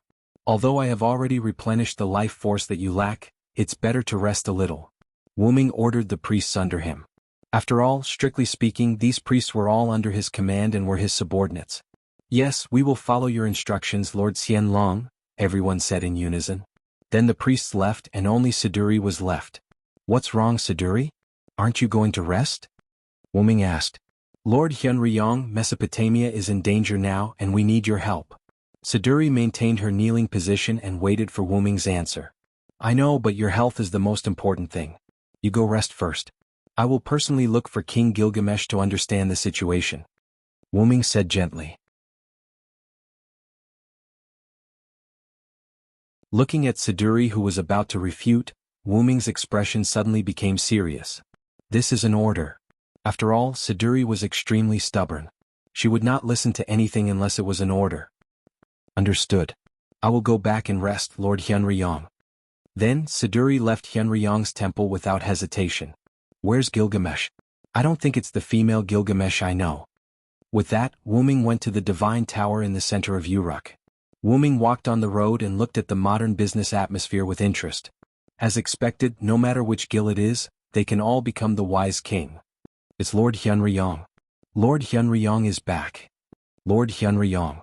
In an instant, countless people knelt in front of Wu Ming. Wu Ming had just started to look at everything on the street when he was recognized. As a result, the scene of countless people kneeling and worshipping Wu Ming appeared. There's no need for such formalities. Just put your right hand on your chest and bow slightly in the future. After saying that, Wu Ming immediately took advantage of the moment when everyone had yet to react and instantly ran away. Wu Ming arrived at the divine tower and began to walk towards the top of the divine tower. Lord Hyunryong. The soldiers at the bottom of the divine tower shouted at Wu Ming. Because they were on duty, the soldiers did not kneel. Wu Ming replied faintly, then walked up the divine tower. That shouldn't be. Even the priests wouldn't release my portrait immediately. How did the people recognize me? Wu Ming walked on the divine tower, puzzled by the situation. Are you an idiot? Your return made Hyunryong's temple shine brighter. The divinity that belonged to you has returned to you. You're as dazzling as a flame in the night. How can the people not recognize you? Suddenly, a voice full of disdain came. This tone, although it's not a female voice, it's quite nostalgic. Wu Ming smiled. He knew who was talking. Wu Ming was not in a hurry. He walked slowly on the steps of the divine tower. When he came to the room at the top of the divine tower, because there was no door, Wu Ming directly saw the scene inside. The blond man was wearing a rather simple but kingly clothes. He was sitting in front of a wooden table dealing with government affairs on a clay tablet. Seeing Wu Ming coming here, the blond man put down the clay tablet in his hand and looked at Wu Ming with a proud smile. It's been a long time, Hyunryong. Although the tone was quite disdainful, the hidden happiness in it could not be concealed. You too, Gil. Like two old friends, Wu Ming and Gilgamesh greeted each other. What's wrong? Because you came here as a servant, your brain is a little stupid? If you show your divinity like this, that annoying woman will come. It was still a vicious speech, but Wu Ming was quite nostalgic. In any case, every Gilgamesh was Wu Ming's disciple. Yes, I'm sorry, Wu Ming said. He controlled the divinity that he had been emitting. The reason why he didn't control it before was because Wu Ming had never had divinity. Therefore, because of the rank, divinity was attached to Wu Ming's body. Oh, I didn't expect Siduri to summon you. It seems that the summoning ritual of the servant has to be rushed. Gilgamesh's red eyes casually glanced at Wu Ming, and then Gilgamesh began to throw himself into the clay tablet's government affairs. I heard Siduri say that there is a large number of demonic beasts invading. Explain it to me specifically. Wu Ming walked to Gilgamesh's side, and with one hand, a rather gorgeous and quaint chair was made by Wu Ming out of thin air, and then Wu Ming sat down in front of Gilgamesh. This chair was the style that Queen Sparkle liked in Winterwood City, and now it was directly made by Wu Ming using magic. At this moment, a tsundere female voice sounded. Hyunryong. Come out. Why can't I find my father? Is it because of you?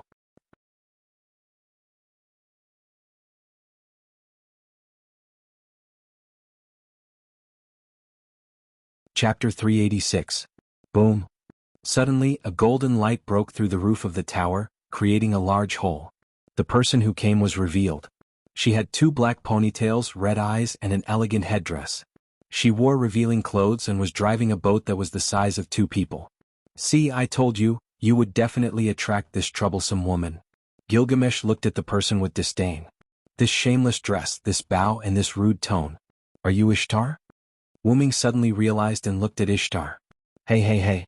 What do you mean shameless dress and rude tone? I am Ishtar, the mistress of the heavens. Wait a minute, I almost got fooled by you. First, tell my father if you are the one who made them disappear.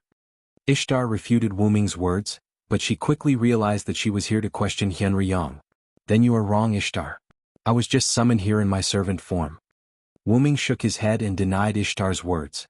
At this time, Gilgamesh also said impatiently. I've already told you that the disappearance of your god is inevitable. Not only me but even Xianlong didn't do anything. Yet, you relied on your willfulness to barge into this king's palace. You no longer have the protection of your father. Don't even think of leaving without leaving half of your family's property. Although he spoke righteously at the beginning, he began to feel that something was amiss towards the end. Don't even think about it. Don't even think about getting a penny from me. Ishtar stepped back in panic and looked at Gilgamesh and Wu Ming vigilantly. "I am not interested in money or treasures. Don't look at me." Wu Ming raised his hand helplessly. "That's right, you are always like this. You are not interested in money or treasures. You only care about protecting humans." Ishtar looked at Wu Ming with disdain. It was as if she was looking at a money bank with no money. "Since it has nothing to do with you, then goodbye. I don't want to stay here for a second longer," Ishtar said as she flew out of the roof with her horse Anna.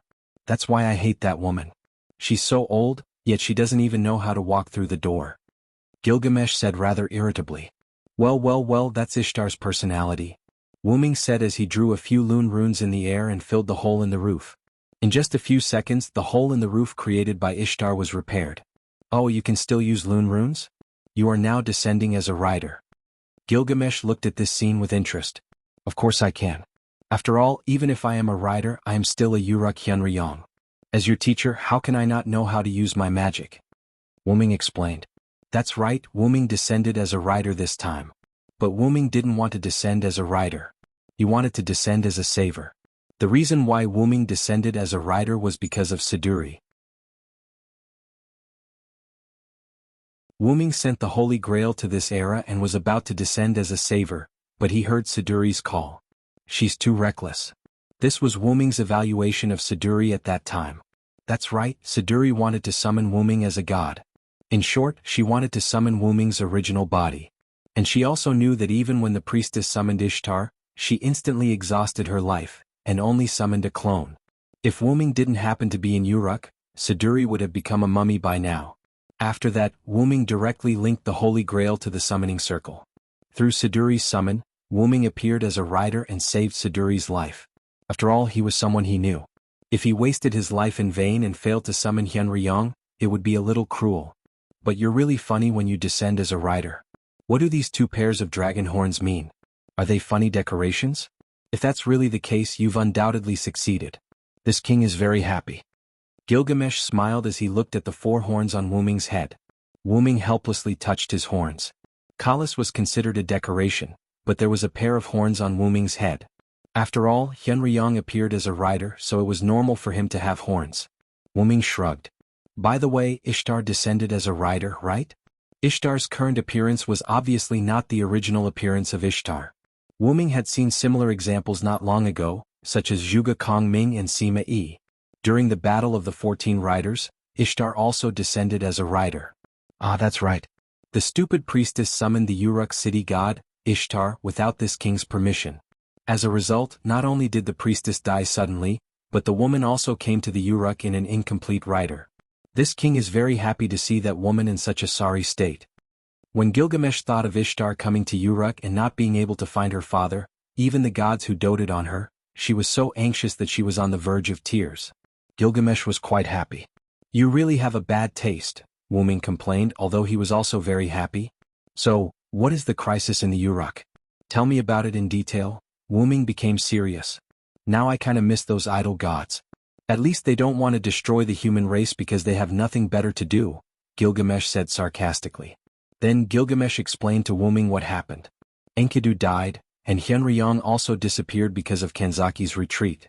Gilgamesh, who had lost a good teacher and a good friend, was physically and mentally exhausted. So, he abandoned the Uruk and went to search for the elixir of immortality. After some twists and turns, the elixir of immortality that he found was stolen by a snake. At this time, Gilgamesh also came to a sudden realization. This king who has seen the past and the future, doesn't need to continue living. King Gilgamesh returned to the Uruk, which was about to be abandoned, and as a virtuous king, he regoverned the Uruk and made the Uruk even more prosperous than before. At this time, all kinds of magical beasts that seemed to be Tiamat's children came out of nowhere and attacked the Mesopotamia. Gilgamesh stayed in the Holy Tower and organized the army to protect the Mesopotamia. And now that Wu Ming was summoned, it was a few days after the demonic beasts began their attack.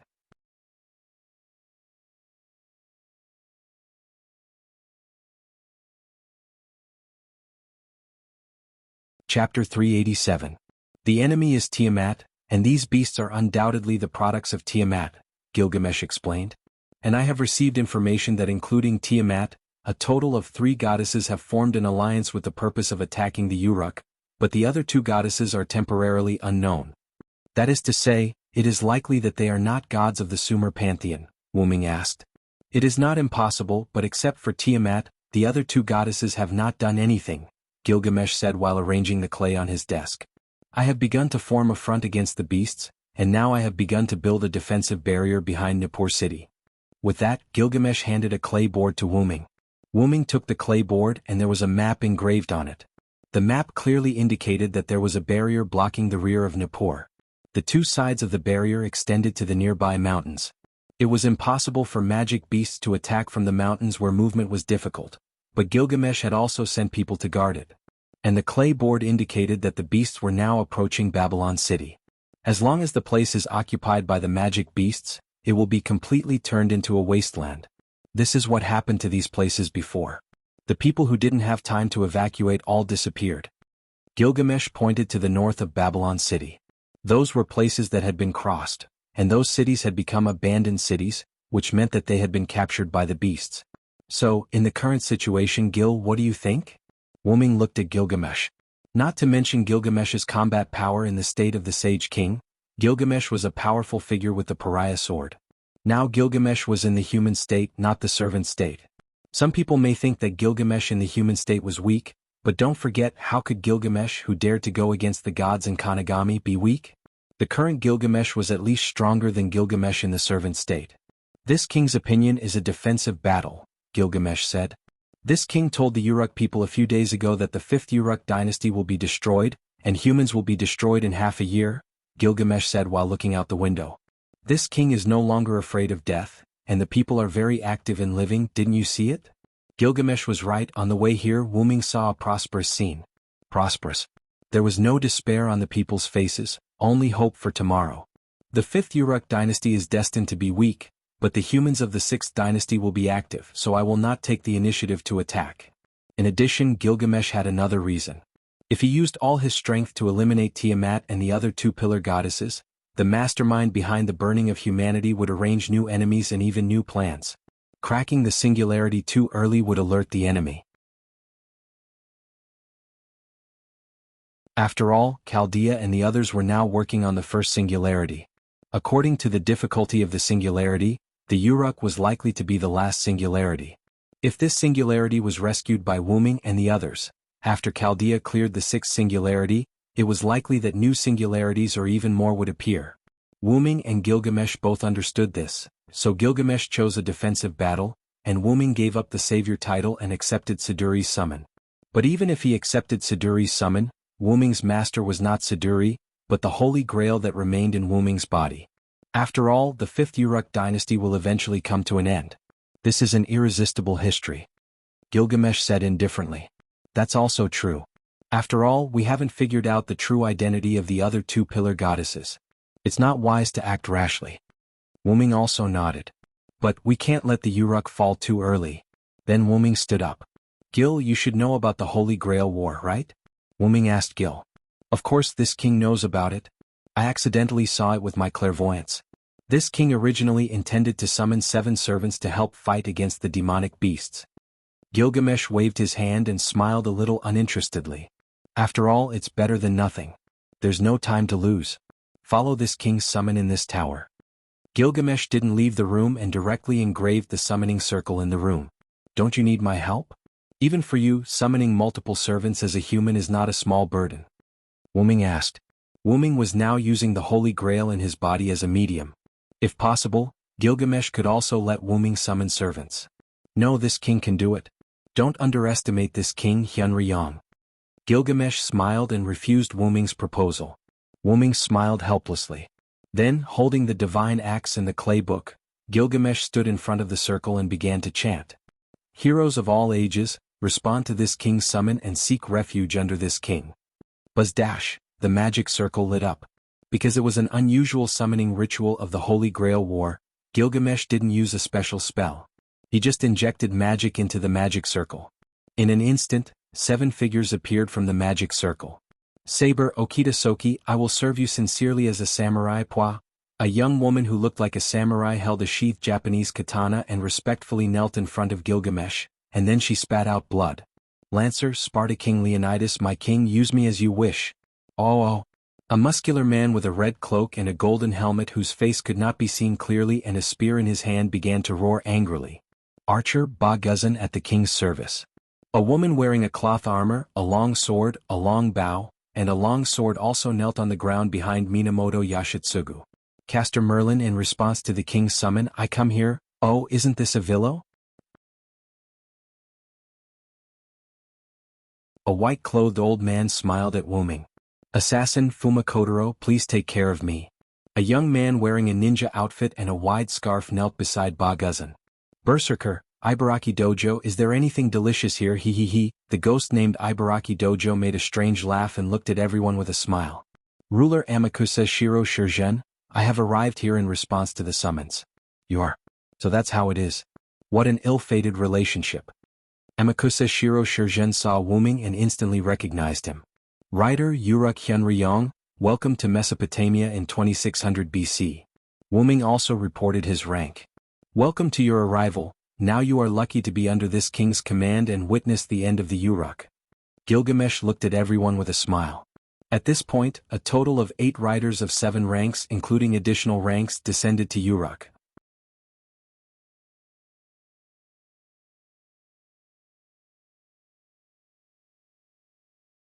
Chapter 388. 8 servants descended on Uruk. Among them Okita Soki, Leonidas, Ba-Guzan, Fumakotaro, Ibaraki Dojo, and Shiro Amakusa. A total of 6 servants were sent to the front line by Gilgamesh. Leonidas and Ba-Guzan were both generals, so they were sent to the front line to lead the troops. Okita Soki, although she was like an assassin, she could also destroy the enemy's elite units, so she was also sent to the front line. As a berserker, Ibaraki Dojo naturally went to the battlefield to kill the enemy. Fumakotaro was responsible for collecting information and passing it back and forth between the front line and the rear. And Shiro Amakusa was responsible for the command work. After all, Shiro Amakusa was also a sage. Whether it was Leonidas, Ba-Guzan, Soki, or even Fumakotaro, they were just generals. Although some of these generals also had some commanding ability, it was better to send a commander to command them. Furthermore, if it was Shiro Amakusa, it would be quite easy for him to lead a group of local generals. And Shiro Amakusa had another task, which was to monitor Ibaraki Dojo. Among the summoned servants, Ibaraki Dojo was the only one who was difficult to restrain. Moreover, Ibaraki Dojo was a ghost. If he was sent to the front line, it was inevitable that Ibaraki Dojo would rebel. Therefore, Shiro Amakusa's task was to monitor Ibaraki Dojo in addition to integrating the team's situation. As heroes, they did not refuse. After all, saving humans was something they were happy to do. In this way, Merlin, Wuming, and Gilgamesh were left in the rear tower. Today, this king is going to deal with the accumulated government affairs. You two stay here for the time being. If you're bored, you can go shopping. With that, Gilgamesh left. Later, Merlin and Wuming were driven out of the tower and went to the street to start their shopping trip. After using a technique to reduce their presence, Merlin and Wuming leisurely strolled through the streets, watching the bustling scene around them. "I didn't expect you to come as a servant. Did you have enough of Avalon and want to come out? Don't tell me you came here because you want to save humans," Wuming teased Merlin. Merlin didn't have such thoughts. As a half-human, half-nightmare existence, although he could feel the pain of humans, he couldn't understand the meaning of this pain. This was the nature of Merlin. How could that be? "I'm very worried about the crisis of mankind. If mankind is destroyed, I will also be affected. Although I can't understand human feelings, I still like a happy ending." Merlin smiled slyly as he looked at his friend. Since Merlin was summoned, he had been looking at Wuming with a sly smile. Wuming even suspected that Merlin wasn't summoned by Gilgamesh, but appeared as a servant on his own initiative. "You already know I'm here, but you still came as a servant. You came out of Avalon. Who would believe that you're not looking for fun?" Wuming said casually. "Don't say that. We're old friends who haven't seen each other for many years. I came here to see you." Merlin still had a smile on his face. "Since you can travel through time and space, you should go to other singularities to help mankind. When you're at the 6th singularity, remember to take care of the queen. Although she has grown, she has gradually lost her love." Although Merlin was still smiling, Wuming heard a trace of pleading in his tone. Merlin had always treated Artoria as his daughter. On the other hand, Wuming, cough, As the one who captured the heart of my daughter, you have to take responsibility, my friend. Merlin begged. If Artoria is here, of course I will go back and take care of her. No matter how much she grows, she is still a little girl. Wu Ming said matter-of-factly. By the way, you have the clairvoyance and you also saw the last master of Chaldea. So, what do you think of Tachika? Wu Ming stopped looking at Merlin's sly face and talked about other things. Tachika. Although she is still a little immature, I have seen her performance in Winterwood City. As for now, she is already very good. Merlin nodded with satisfaction. But, by the way, what's the situation with the woman who was once your master? You took care of her so much. Did you abandon her and fall in love with someone else? Merlin said teasingly while looking at Wu Ming. Merlin looked at Wu Ming with a smile on his face. He wanted to keep the goodies within the family. Olga Marie is just a little girl who lacks love. As a servant, I should care about her. Wu Ming said casually. What was the so-called pure bond? He and Olga Marie were, well, not accepting any rebuttals. Even our king did not receive such care from you. Let me tell you in advance, the sixth singularity has our king, and it is a grown-up king. This made Wu Ming a little surprised. Merlin's eyes could only see what happened in the present, but not the future or the past.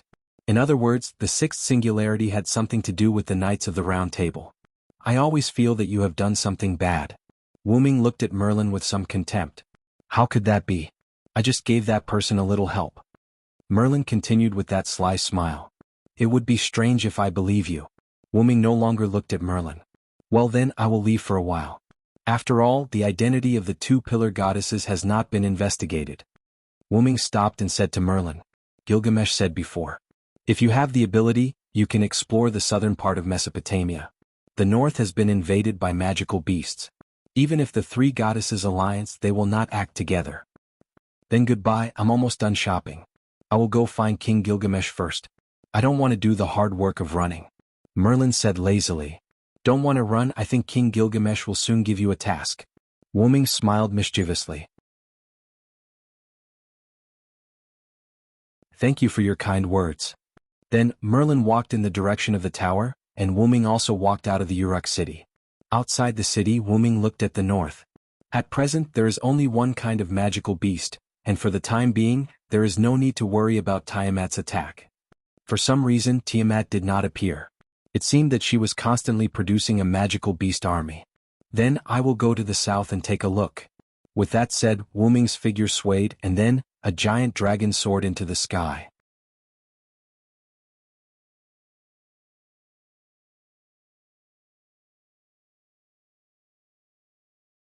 Chapter 389. Flapping his wings, Wu Ming looked down at the land of Mesopotamia. Along the way he even killed a few lone demonic beasts that came out of nowhere. However, Wu Ming noticed a problem. Like mass-produced clones, not only did these demonic beasts look the same, they were all wild beasts similar to the red-furred lion. Through his own senses, Wu Ming noticed that these demonic beasts had abnormally short lives. It was as if they were soldiers born for war, Wu Ming said as he looked at the corpses of the demonic beasts. How sad. Has Tiamat fallen to this extent? Although Wu Ming was not really a descendant of Tiamat because of the connection between them in the legend, Wu Ming still cared about Tiamat. After shaking his head, Wu Ming no longer thought about anything else. He transformed into a giant dragon again and flew into the sky towards the south. What a nostalgic scene, Wu Ming said. Back then he came to Mesopotamia by accident. Later on, he became the protector of the Uruk and Gilgamesh's teacher. Although there were many gods in Mesopotamia back then, these gods were quite obedient. Only a few gods like Ishtar liked to cause trouble. Now that the gods had disappeared, the demonic beasts had begun to wreak havoc in the north. Although it was not that the people had no way of making a living, it was not much better. Just like the few lone demonic beasts that Wu Ming encountered earlier, only God knew where they came from to the rear of the Uruk. If a normal person encountered them, there would only be one outcome. Mesopotamia was not small. Wu Ming could not protect all the people of Mesopotamia all the time. Therefore, Wu Ming could only eliminate the demonic beasts that he encountered. After arriving at the southern city of Mesopotamia, Wu Ming noticed something unusual. Forest? That's right. There was a forest before Wu Ming. In the south of Uruk, the land that was originally flat in Wu Ming's memory had now become a forest. The original southernmost city, Elidu, had been completely swallowed by the forest. Of course, it was not impossible for the environment to have changed after Wu Ming left for so long. However, this was the barren land of Mesopotamia. Although the Euphrates River and the Tigris River ran through the land of Mesopotamia was still barren. Although it was possible to plant crops that could survive normally, it was rare to see a forest like this in Mesopotamia.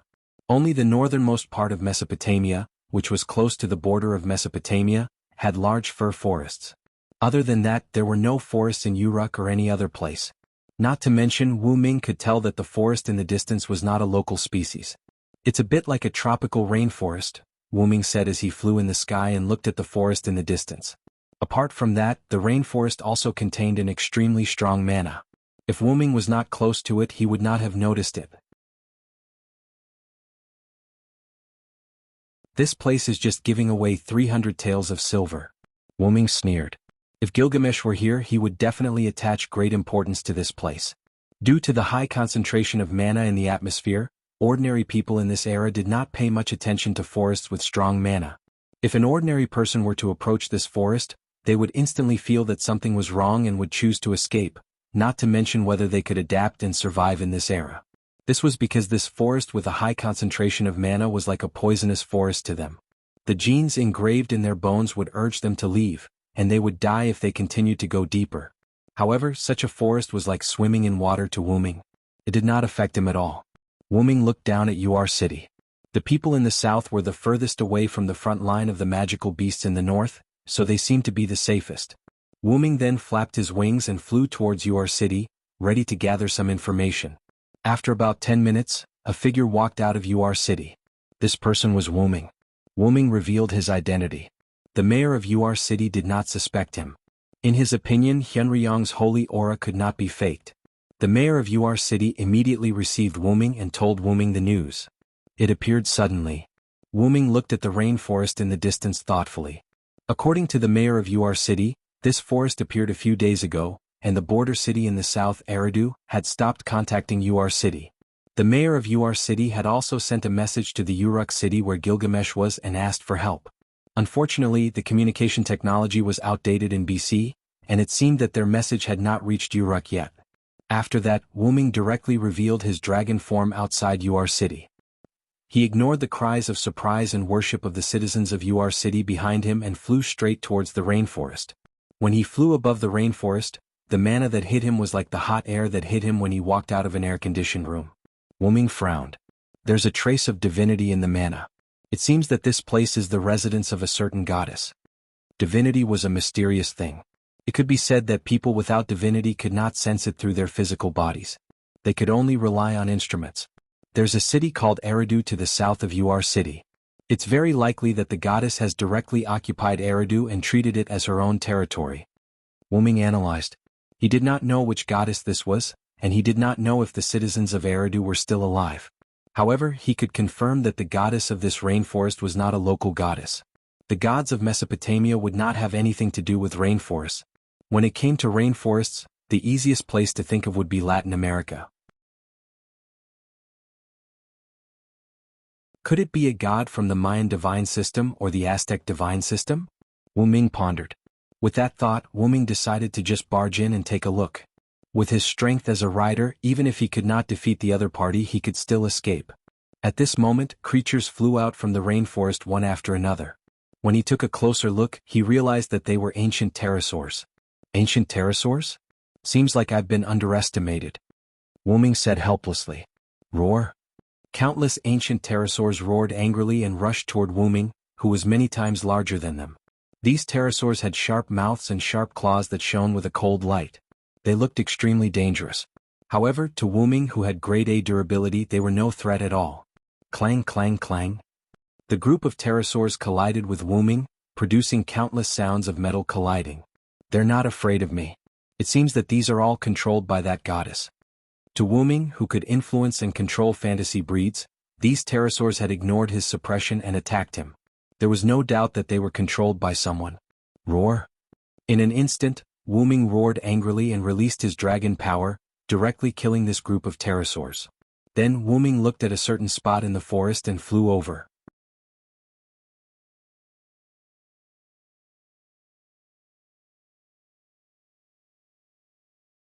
Chapter 390.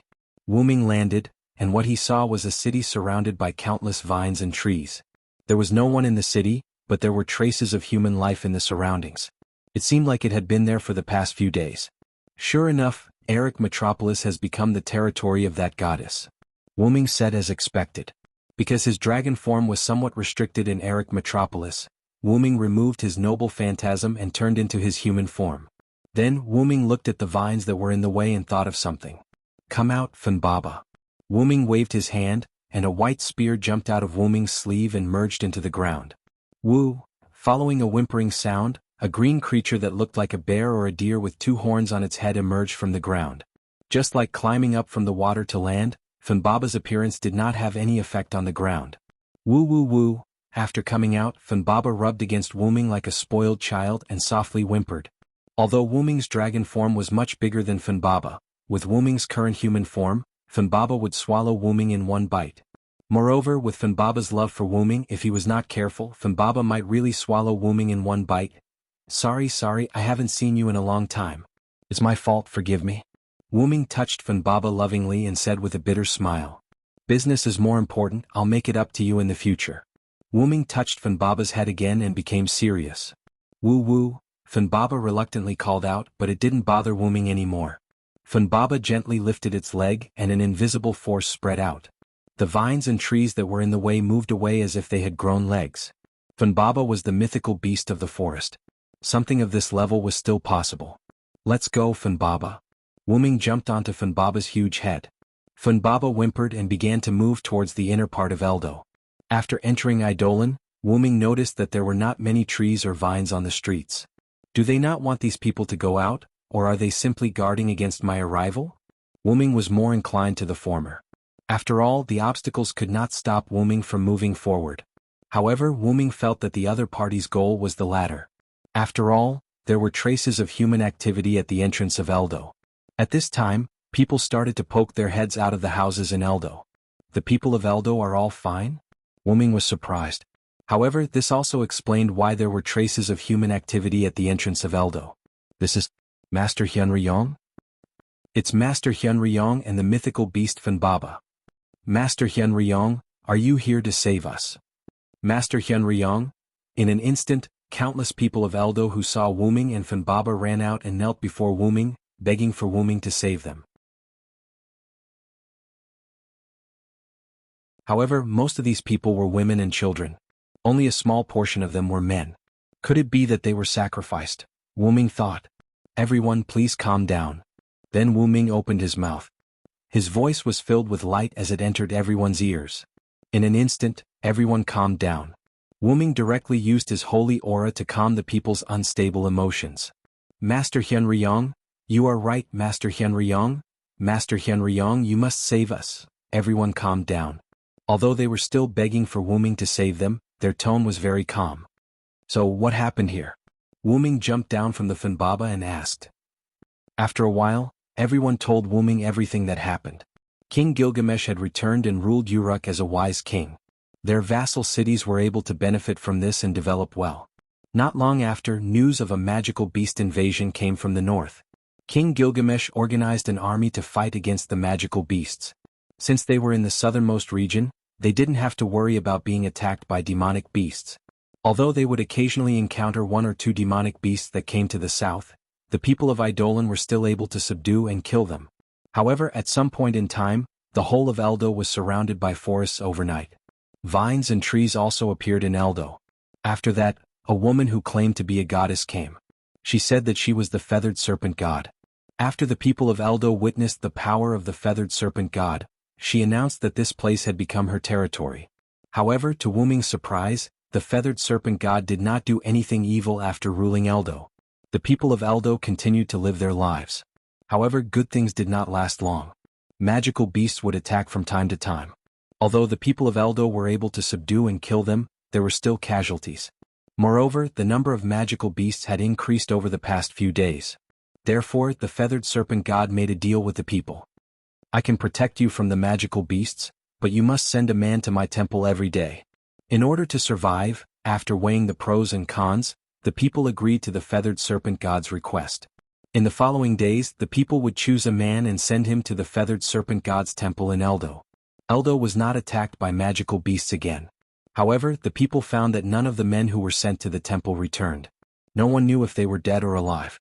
Gradually the people of Eldo became afraid. However, because of the magical beasts outside, they did not dare to break the contract until Wuming arrived. I understand. Everyone go back to your houses. I will talk to the feathered serpent god. Don't worry. Using his holy aura again, Wuming persuaded the people to go back to their houses. Otherwise, as Wuming expected, the men would have been used as sacrifices. However, if it was really the feathered serpent god, the sacrifice would be a joke. The feathered serpent god hated living sacrifices. Therefore, either the feathered serpent god was not the feathered serpent god or there was something else going on. Let's go, Fanbaba. Let's go take a look at the temple in Eldo. Wuming jumped on Fanbaba's head and patted Fanbaba's head. Woo woo. Accompanied by the sound of Fanbaba's footsteps and cries, the huge green beast headed towards the temple built by the feathered serpent god.